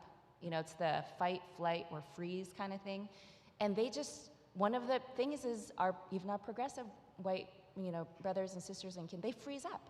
So we look back into our toolbox and we freeze, or we look back into our toolbox and we fight, or we look back into our toolbox and we run away. Well, here's the thing. We don't need to do those things.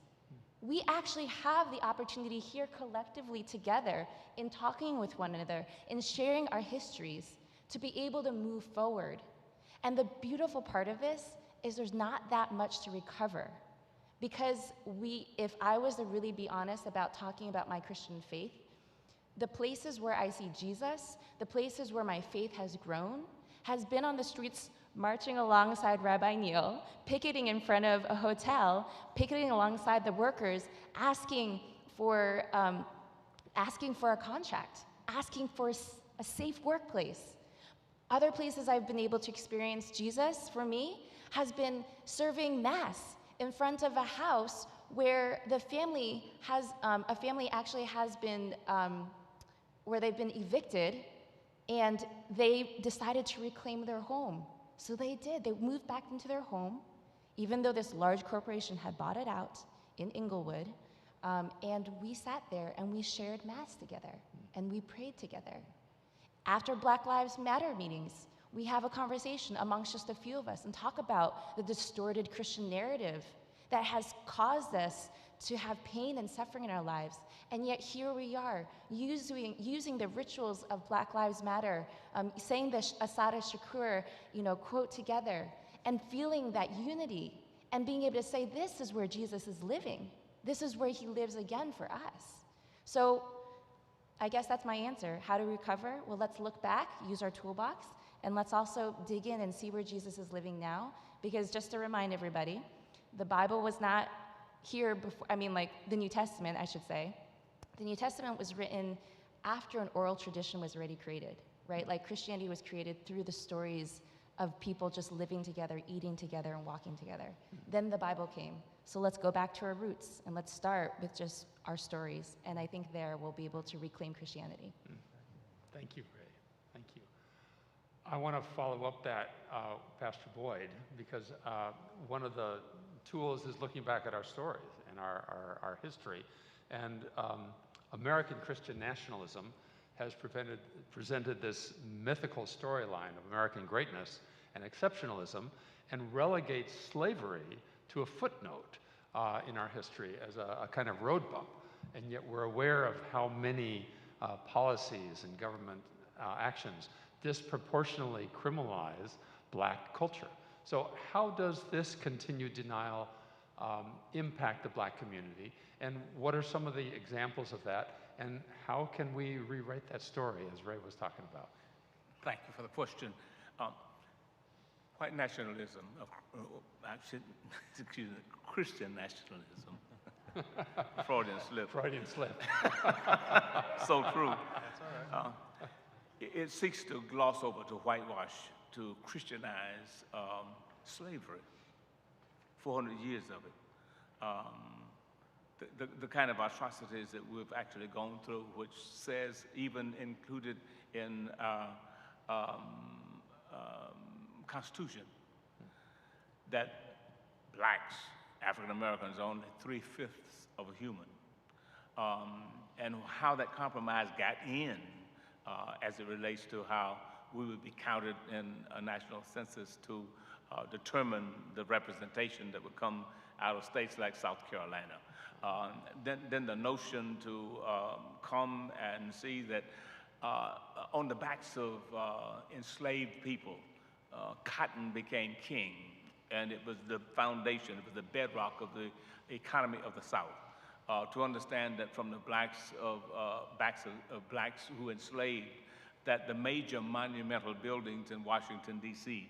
were actually built, that much of the infrastructure that is now on course to be rehabbed and reshaped and reformatted was actually built on the backs of Blacks. And then to come and say that we now are responsible for the atrocities that we lived through is kind of a slap in the face. White idealism that purports the fact that says that there is no reason and there is no justification for offering any kind of reparation in what African Americans and Black people have gone through 40 years of enslavement here in America. Then to bring that over now and take a look at where we are now, and to realize that we have no access, we have diminished access to capital. Many times our communities are the last ones that are provided help and restoration in. When the potholes in other communities have been repaired and cleaned up, the last place they'll come is on this side. The long lines of unemployment, when times of unemployment are high, always take place right here. The last hire, the first fired, has been the experience of African Americans. And to understand that if we did all of what we did in our own coming to America and helping to build what America has really become, how then can we be responsible for our own disadvantages?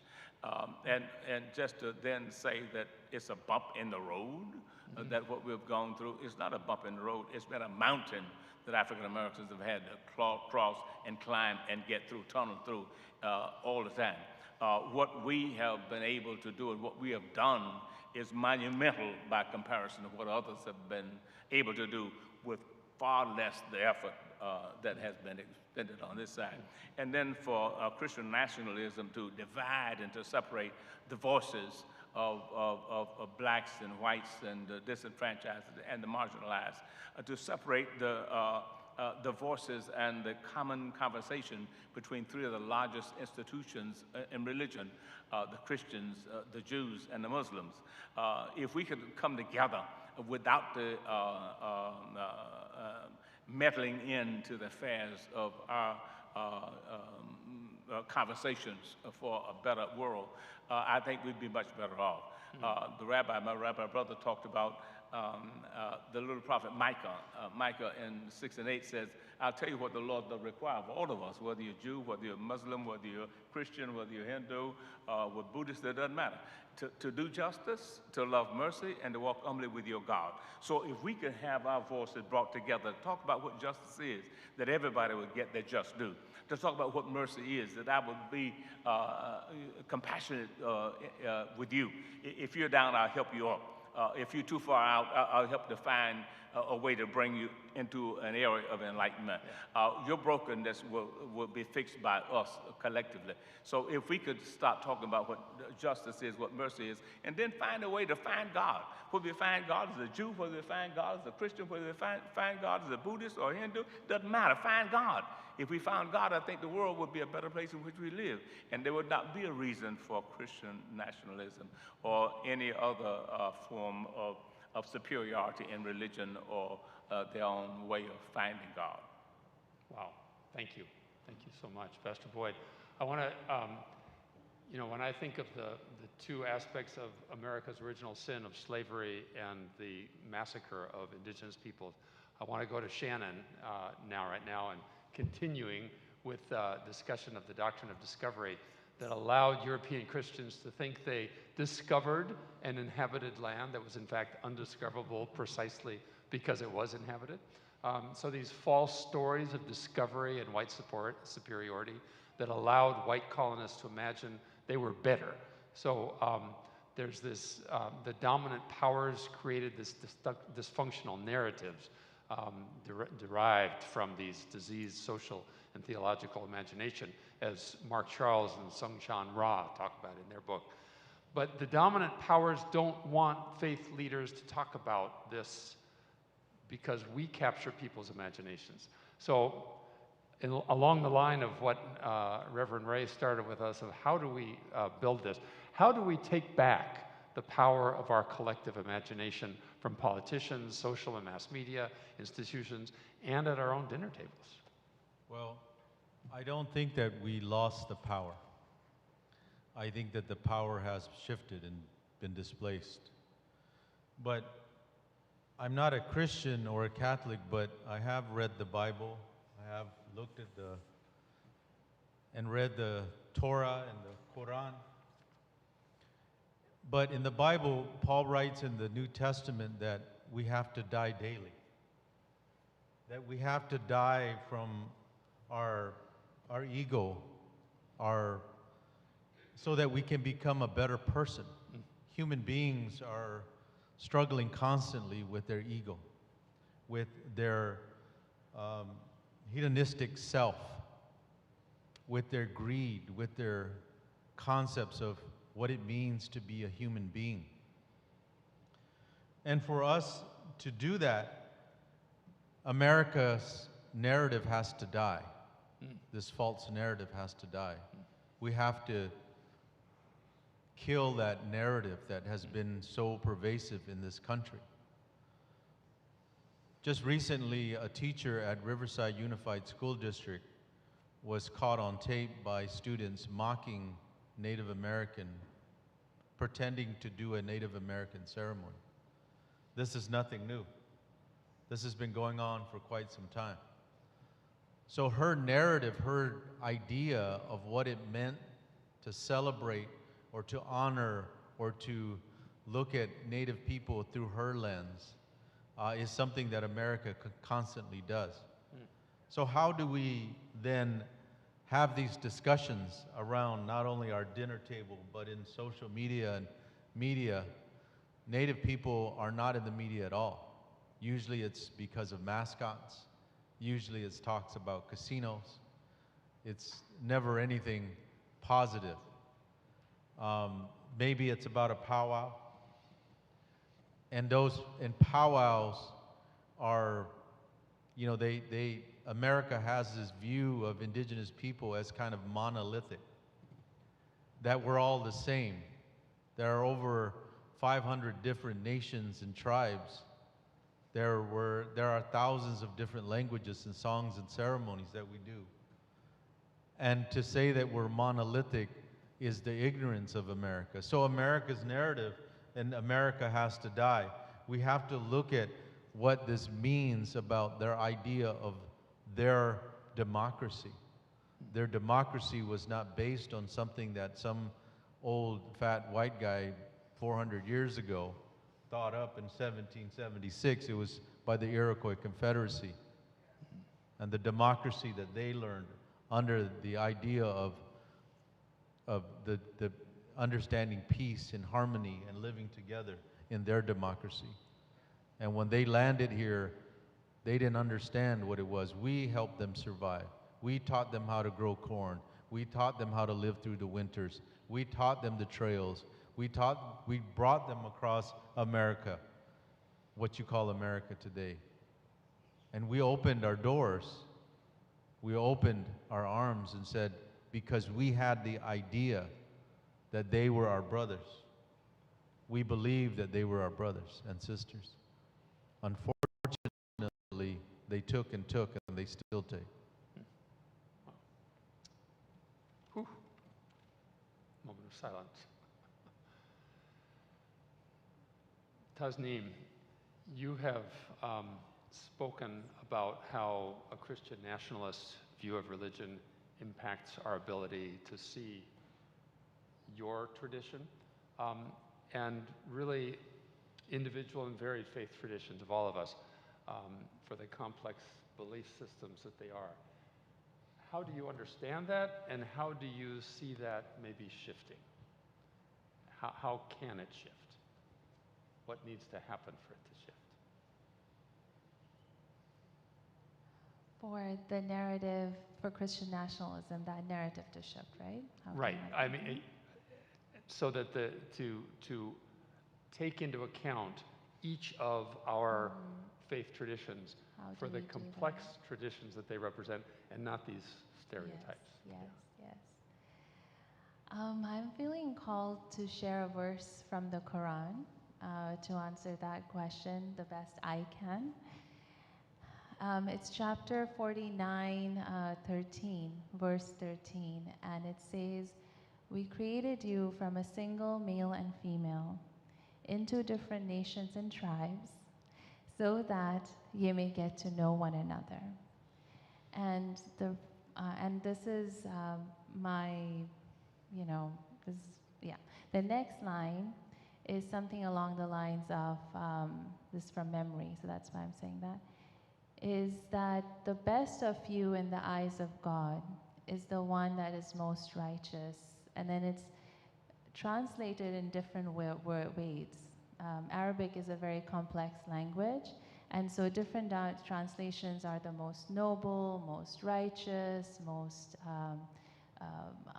humble, kind, like all of those characteristics are pulled into it. So how do we capture the complexity and the beauty and the history and the pain of all our different narratives? We do it by getting to know one another.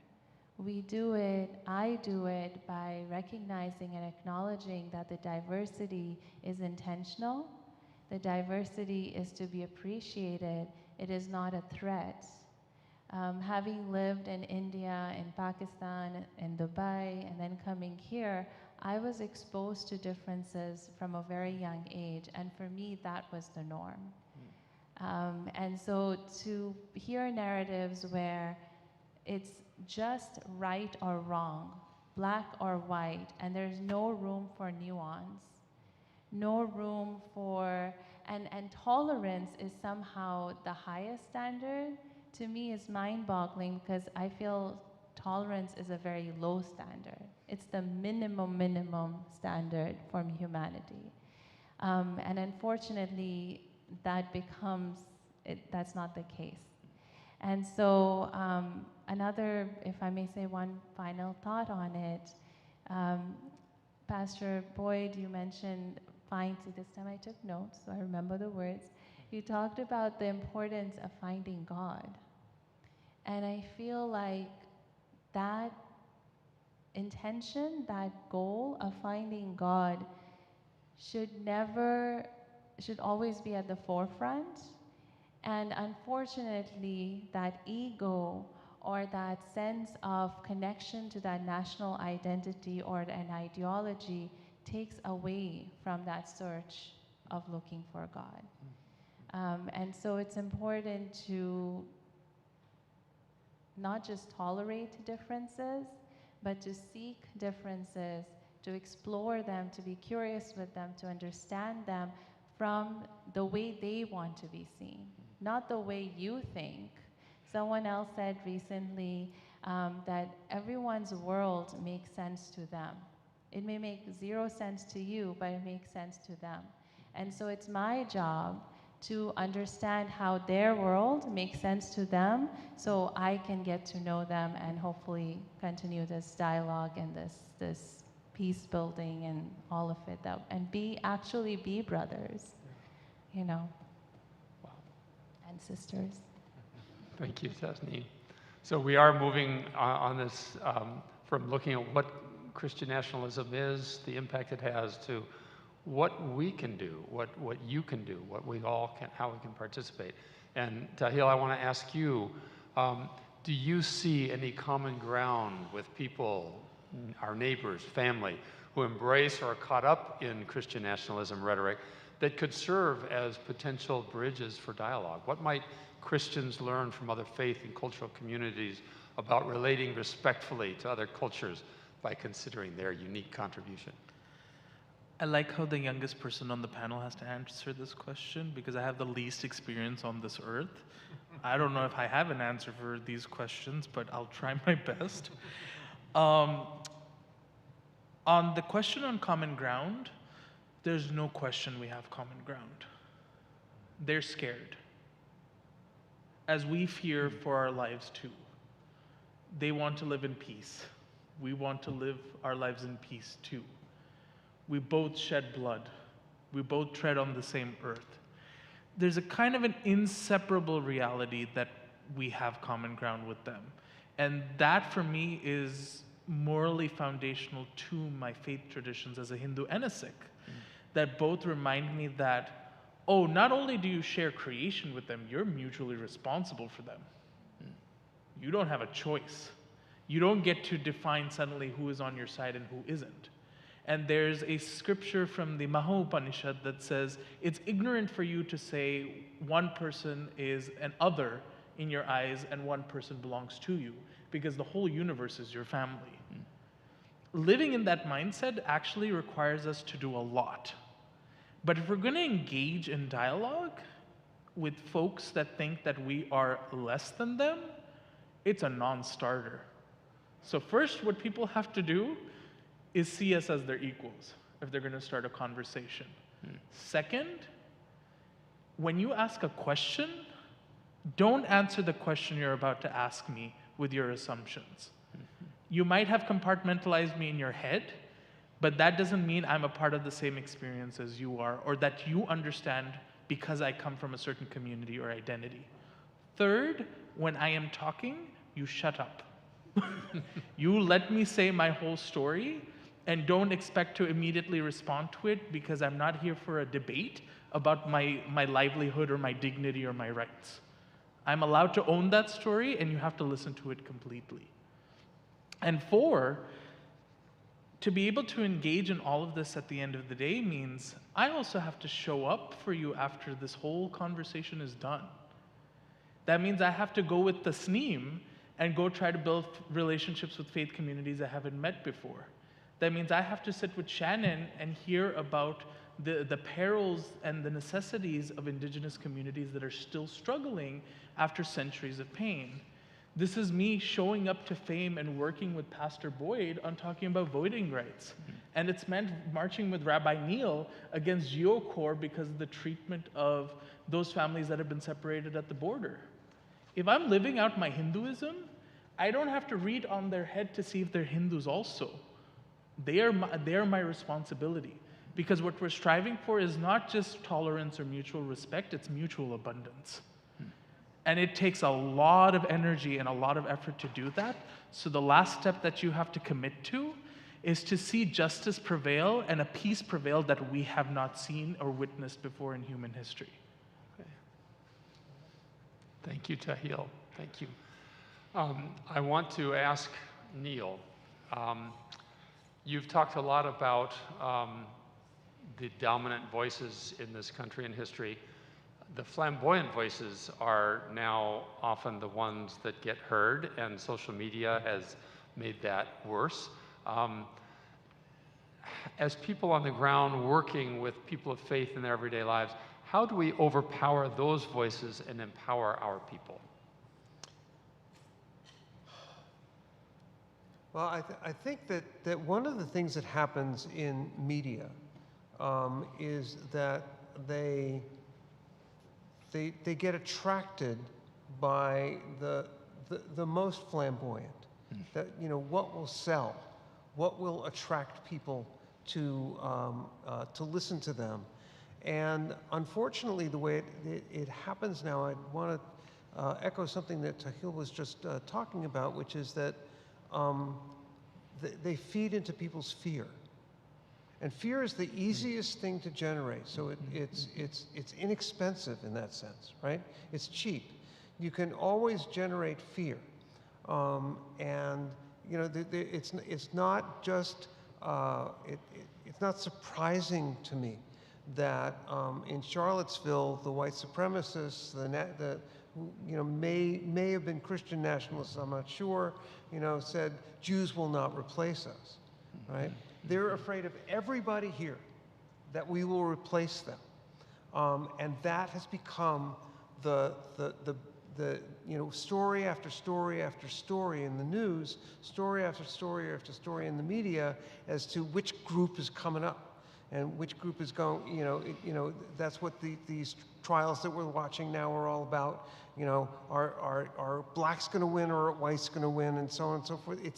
And if we are going to live within God, if we are going to live within divinity and see ourselves that way, and try to understand what it is to be there, rather than trying to figure out who owns God and being afraid of anybody else who says they do it in a different way, you know, we do have the possibility, really, of walking with each other and marching for justice, and it's a constant vigil. It's never done. It's absolutely never done. My son is a huge tennis fan and plays tennis really well. And when he was young, I started watching tennis too. And one of my favorite people became Michael Chang, who was not as tall as all the other tennis players, but he had, you know, thighs like tree trunks, right? And he was infamous for chasing every ball down, right? And somebody finally cornered him and said, "Why do you do that? Why do you go after these balls that nobody could catch?" And he said, "Because I never want to leave the court feeling like I didn't try." And that's what we have to do. That no matter how much fear and how much hate is coming our way, we have to try. We have to try and expand, calm it down, and make a better world. So these Christian nationalism has really targeted different groups: Jews, Muslims, blacks, Native Americans, but I think also the poor, and we are the Poor People's Campaign. I want to ask Reverend Ray, how do we address the myth that the poor themselves are to blame for their own poverty and oppression?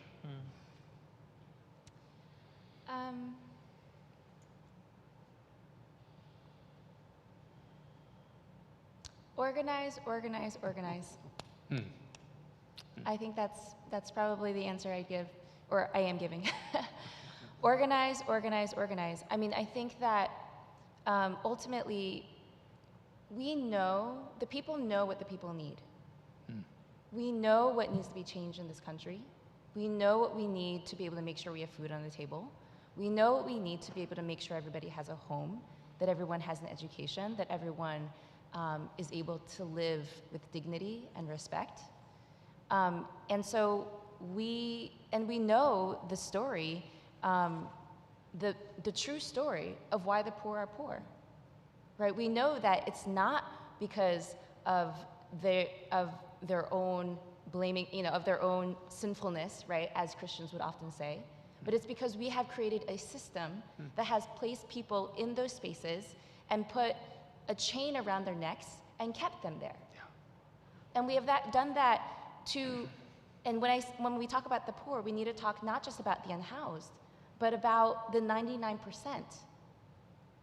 And so what do we need to do to make sure to change that myth, to be able to change our situation and our context, is to organize, organize, organize.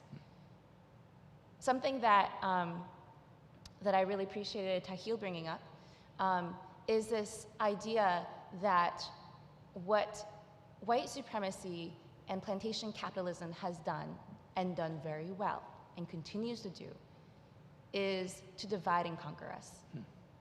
And so we are constantly given myths over and over again of why we are in the situation we are in.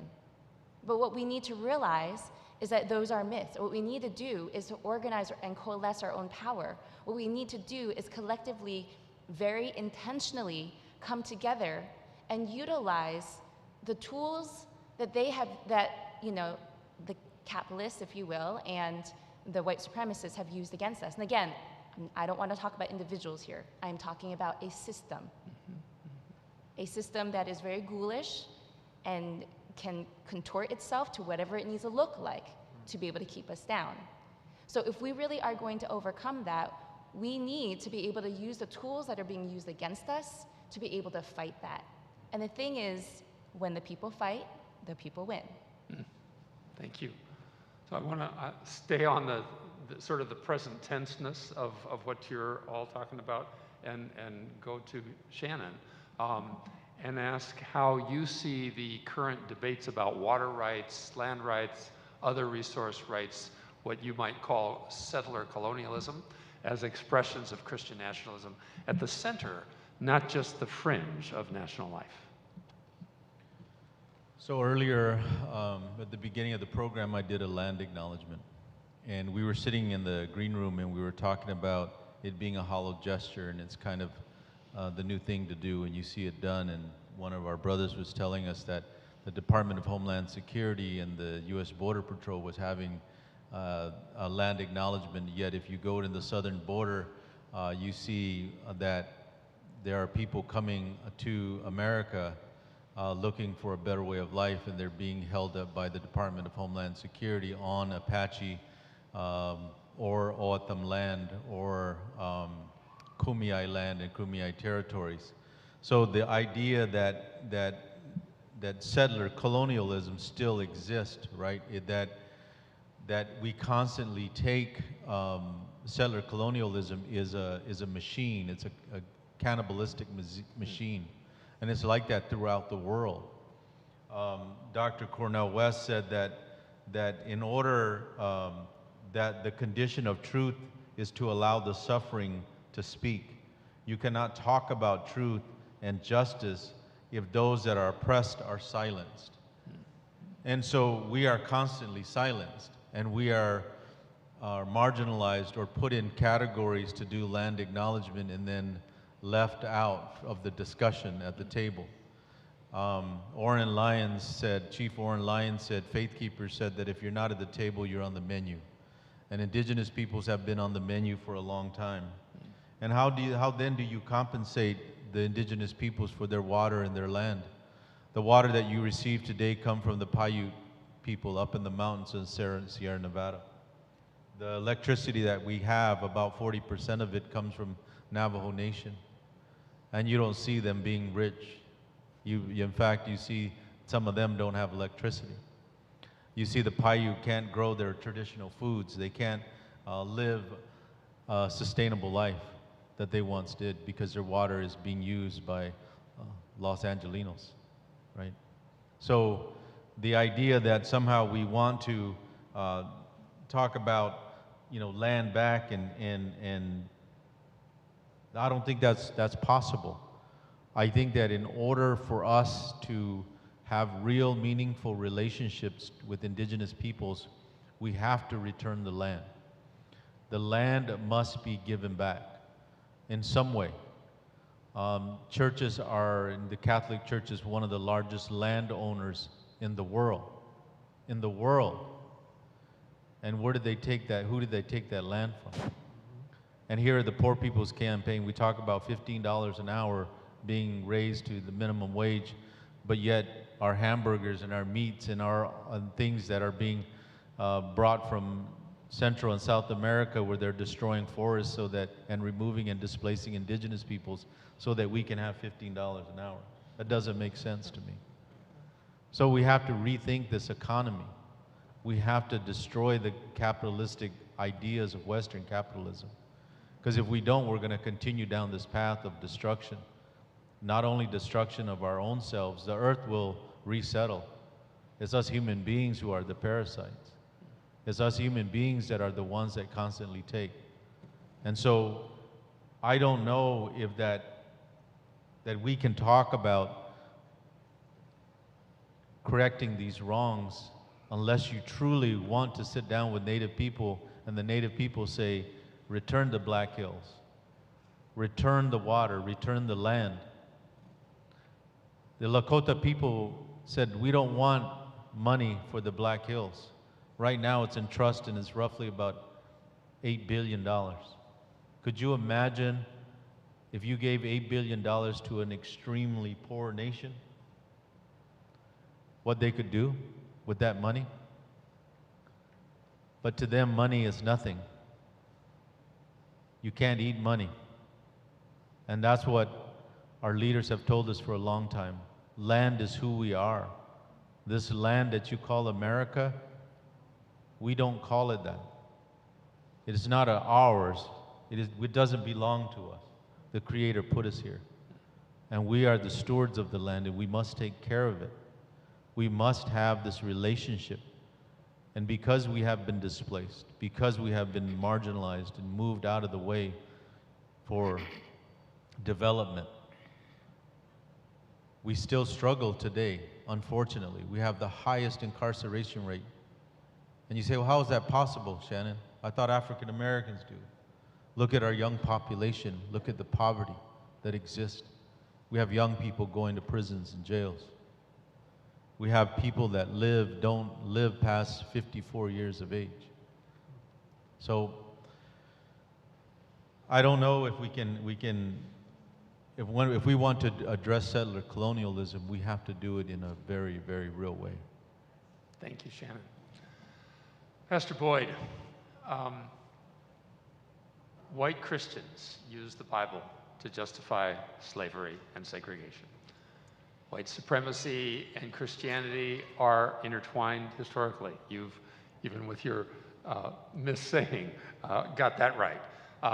Can white Christians be accomplices in rewriting this story to be one of equality?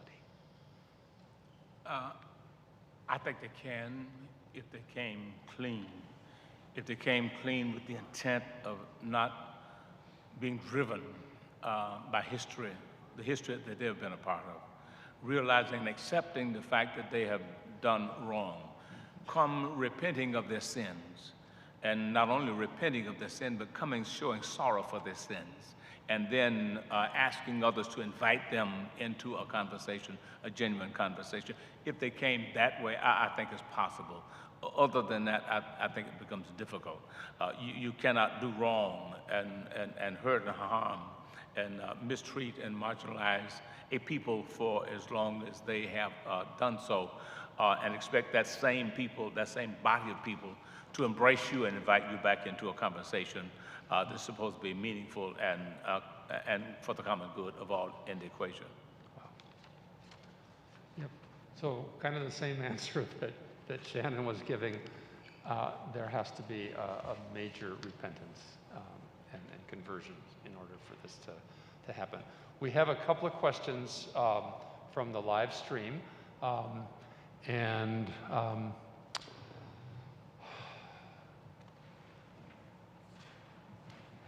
So let me ask this one.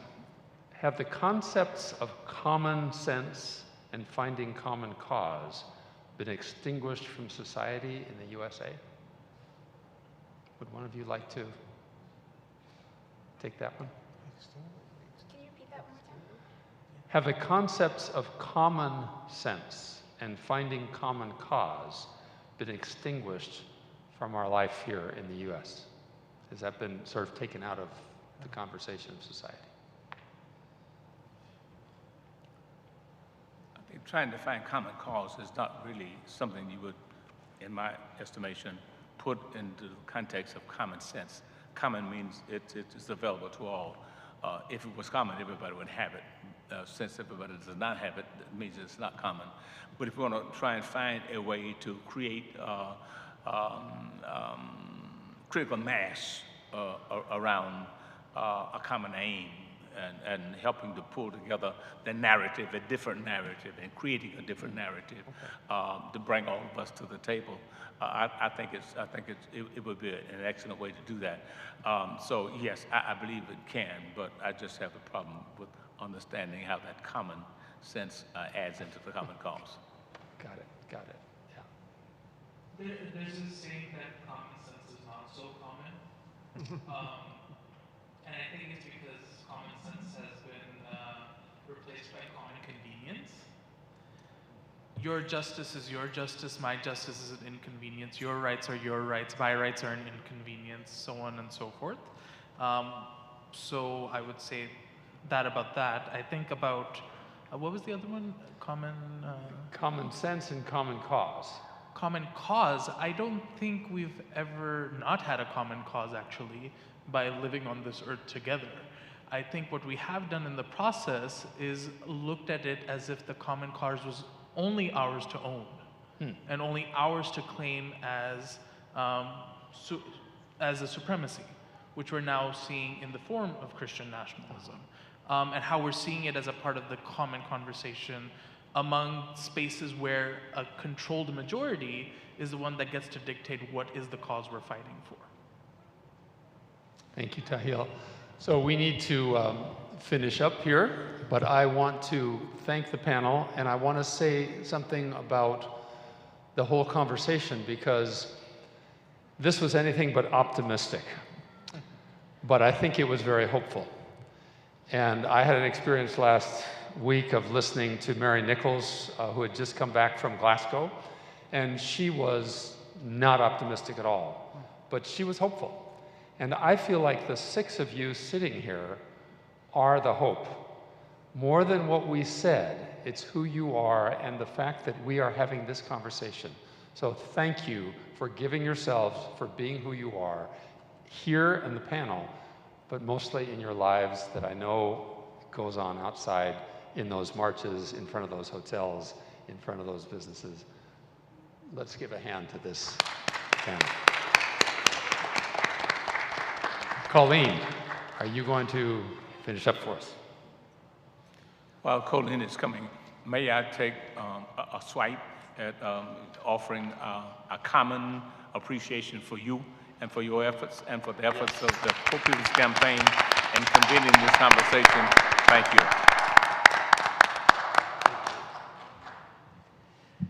Thank you, Pastor Boyd, and thanks everyone. Panelists, thank you so much. It was a beautiful, enlightening conversation. We're going to invite Dan to just close us with a song, and we're going to have Nancy Berlin come just after Dan and give us a call to moral action. And we're almost on our way out. Thank you.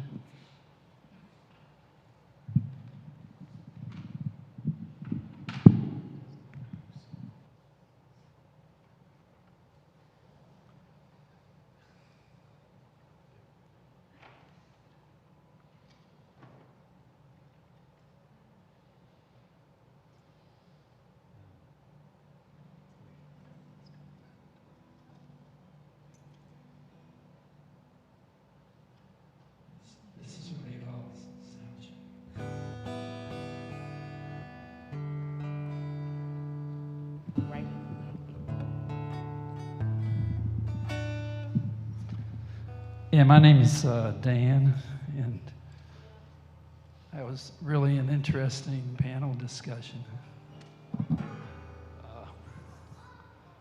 I'd like to say how the mention of the 99% kind of, this song kind of has that theme, so I think the future is to unite.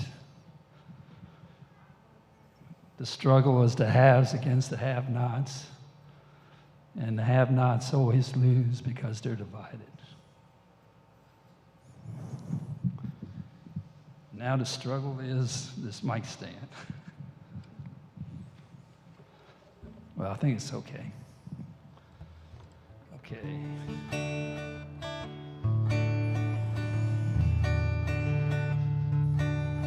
I'm a welfare mom, trapped in poverty. I'm lost in America, searching for the Statue of Liberty.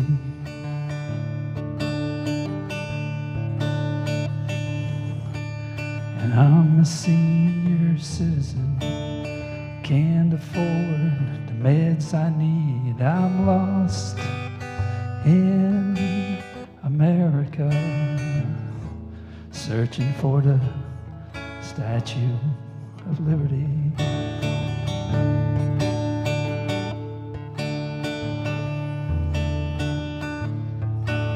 And I'm a factory worker, robots replaced me. I'm lost in America, searching for the Statue of Liberty. I'm a poor black man, there's no justice for me. Oh, I'm lost in America,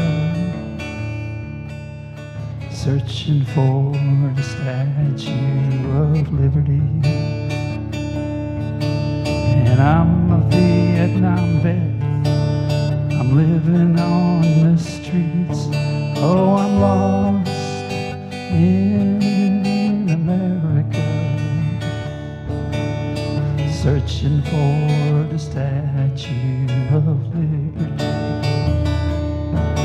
And I'm a ghetto youth, odds are prison for me. Oh, I'm lost in America, searching for the Statue of Liberty.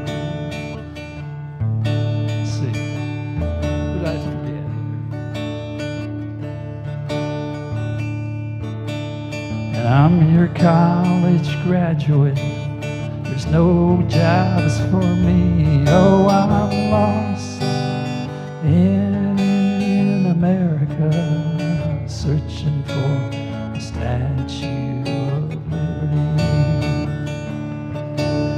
And I am the millions that are not part of the American dream. And we're lost in America, searching for the Statue of Liberty. And with chains broken at your feet against tyranny, so strong. And we, the tired, wretched, and poor, pray, oh we pray, we'll find you once more, for your promise of America for us all. Oh, we're lost in America. We're lost in America. We're lost in America, searching for the Statue of Liberty, searching for the Statue of Liberty. And where are you, my Statue of Liberty?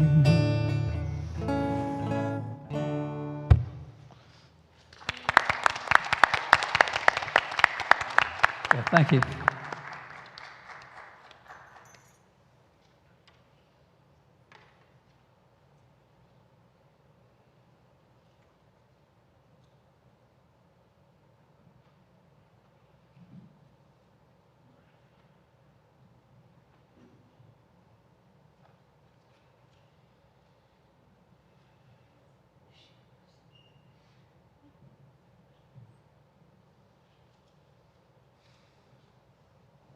Thank you all for being here this evening. I'm Nancy Berlin. I'm a member of the California Coordinating Committee for the Poor People's Campaign. And I live, work, and organize here in Los Angeles. What you've heard this evening, what we've all heard, this powerful, painful, and yes, hopeful discussion illustrates who the Poor People's Campaign is and how we work. Dr. Martin Luther King, whose footsteps we follow in, described the world we inhabit as being an inescapable network of mutuality, tied into a single garment of destiny. We can't only work with one group of people or on one issue. And the new Poor People's Campaign expands on that. We don't just address poverty or racism. We don't just talk about ecological devastation or the war economy or the distorted moral narrative. And in doing all of this together, we call this moral fusion organizing. Now, I know most of us are part of other organizations. We belong to churches, community groups, service providers, and we need all of that. But, as Reverend Barber often says, we are something different. The Poor People's Campaign is not an organization. We're an organism. What is an organism? It's a living, breathing, growing thing that can be flexible and resilient, just like all of us. And all of us together can build the power we need to change the forces of injustice that confront us. This is a yes and moment.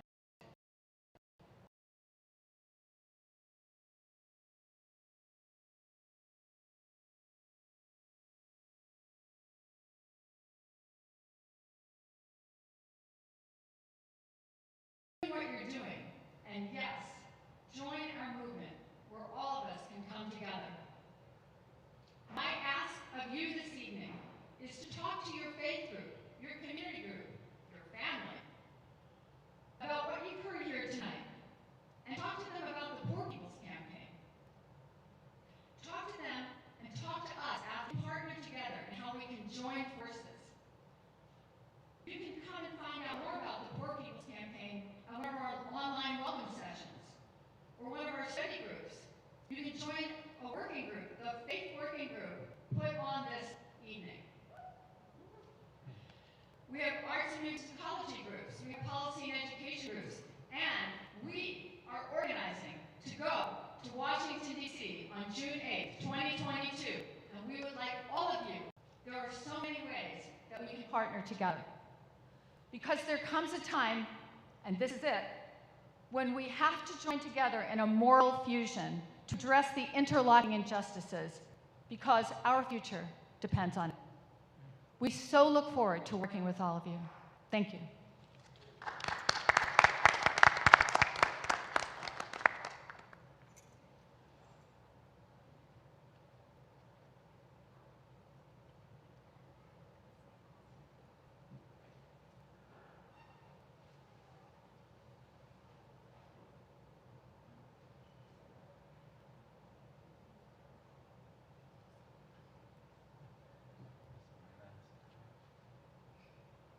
Thank you. And to close us out, I would like to introduce Najiba.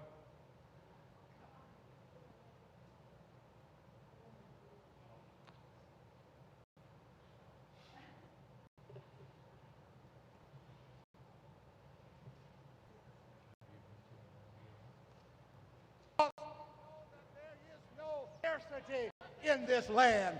The only scarcity is the moral will to do what's right.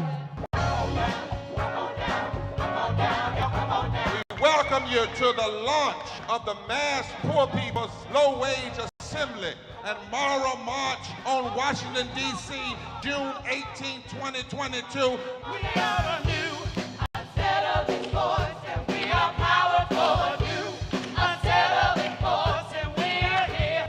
We're rising up to demonstrate the compelling power that we, poor and low-income people, have to reconstruct society from the bottom up.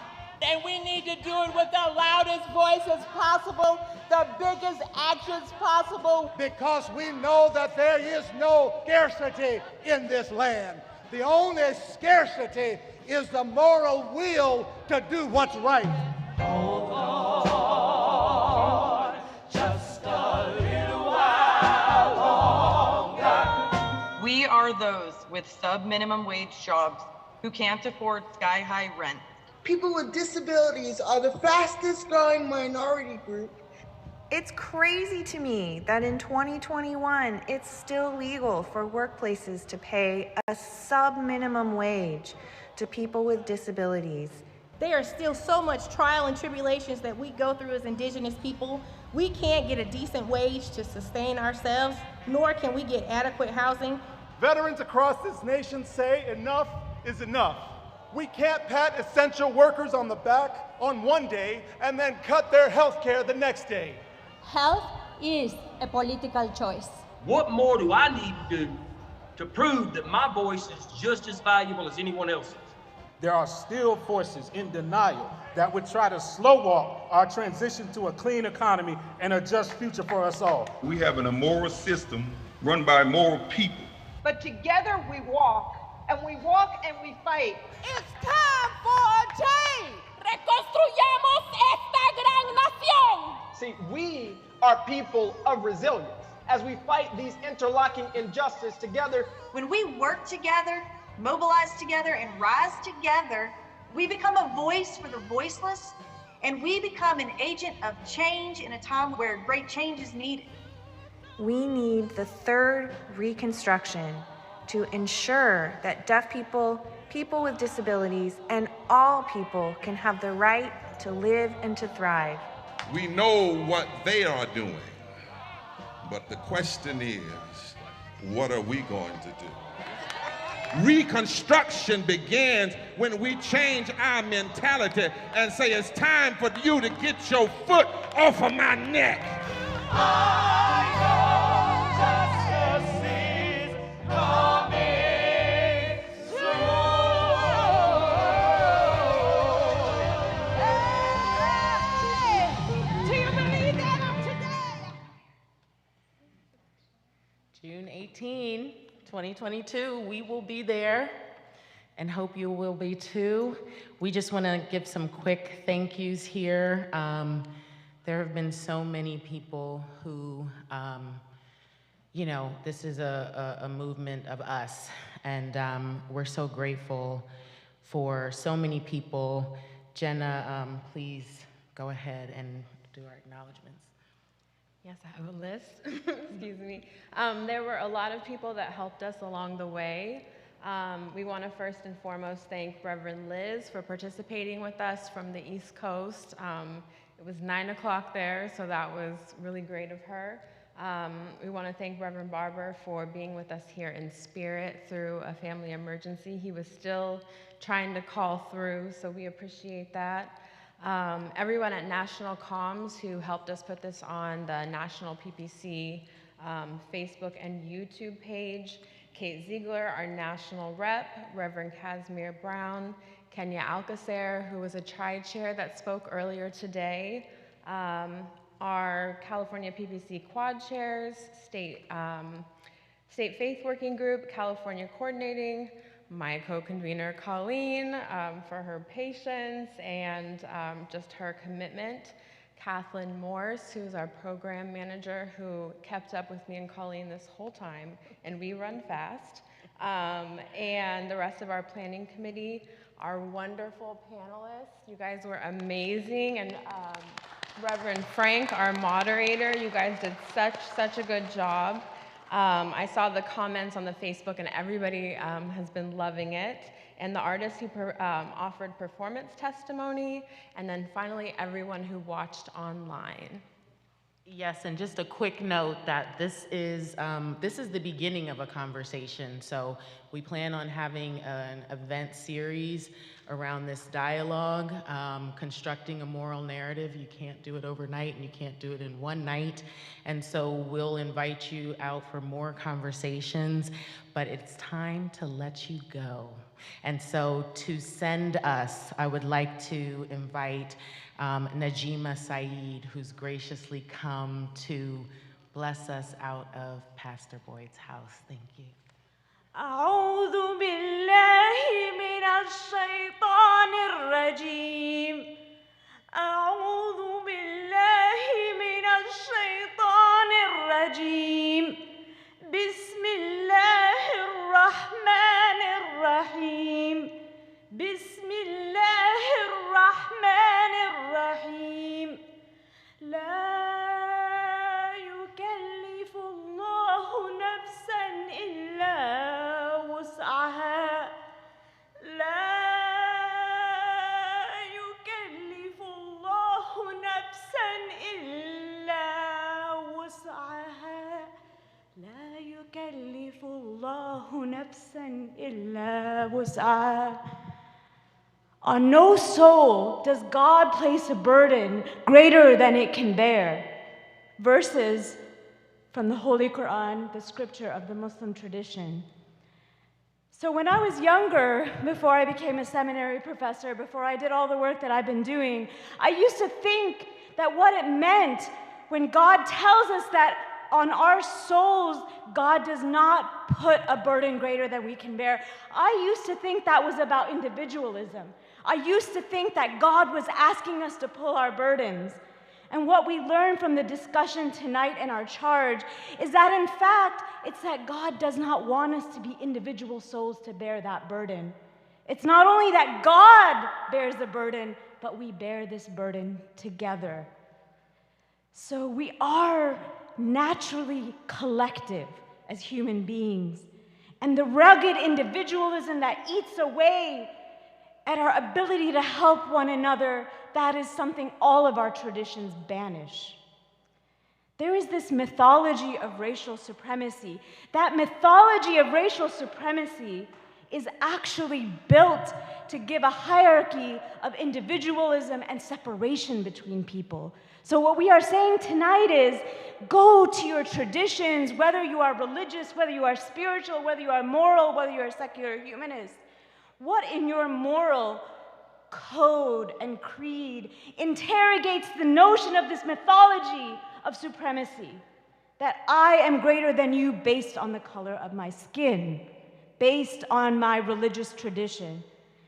In my tradition, the Muslim tradition, God gives each of us dignity. Karama, yakramakum. God gives us dignity. It is not granted by another human being. In our tradition, each Child in the mother's womb is greeted by the breath of God, and that is the source of dignity. So when people are poor, it is not that their dignity is taken from them. They are still dignified. The greatest teachers of all of our traditions, whether it was Buddha, whether it was those from the Hindu tradition like Gandhiji, whether it was those like the Sikh tradition where the langar meal is served, whether it was Jesus himself, in all of our traditions, we walked with those who had less, not because they were less than, but actually because they are more holy, because that is the burden that God has chosen for them. But we walk with each other. And it is up to us as people of moral compulsion, people of religious and spiritual and whatever tradition you come from. As we said, this is not just a place for people who have religious background. It is people with a moral imperative that say no human being should have to justify their economic existence at the border of any nation to get in. No human being should have to stand in front of you and say, I can contribute this much money to your city so that you should let me in.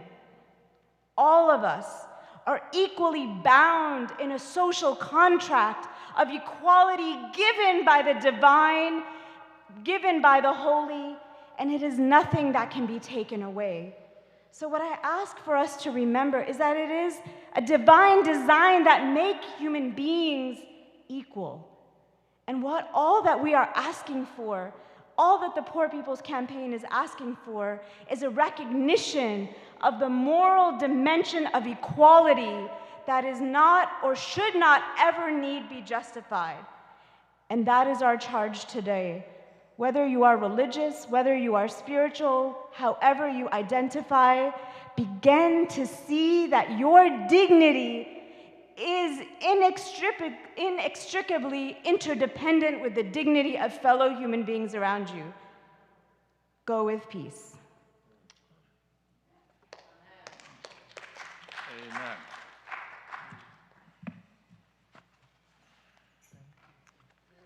Good. Thank you so much, Frank. Thank you, guys. Excellent. Good night, everyone.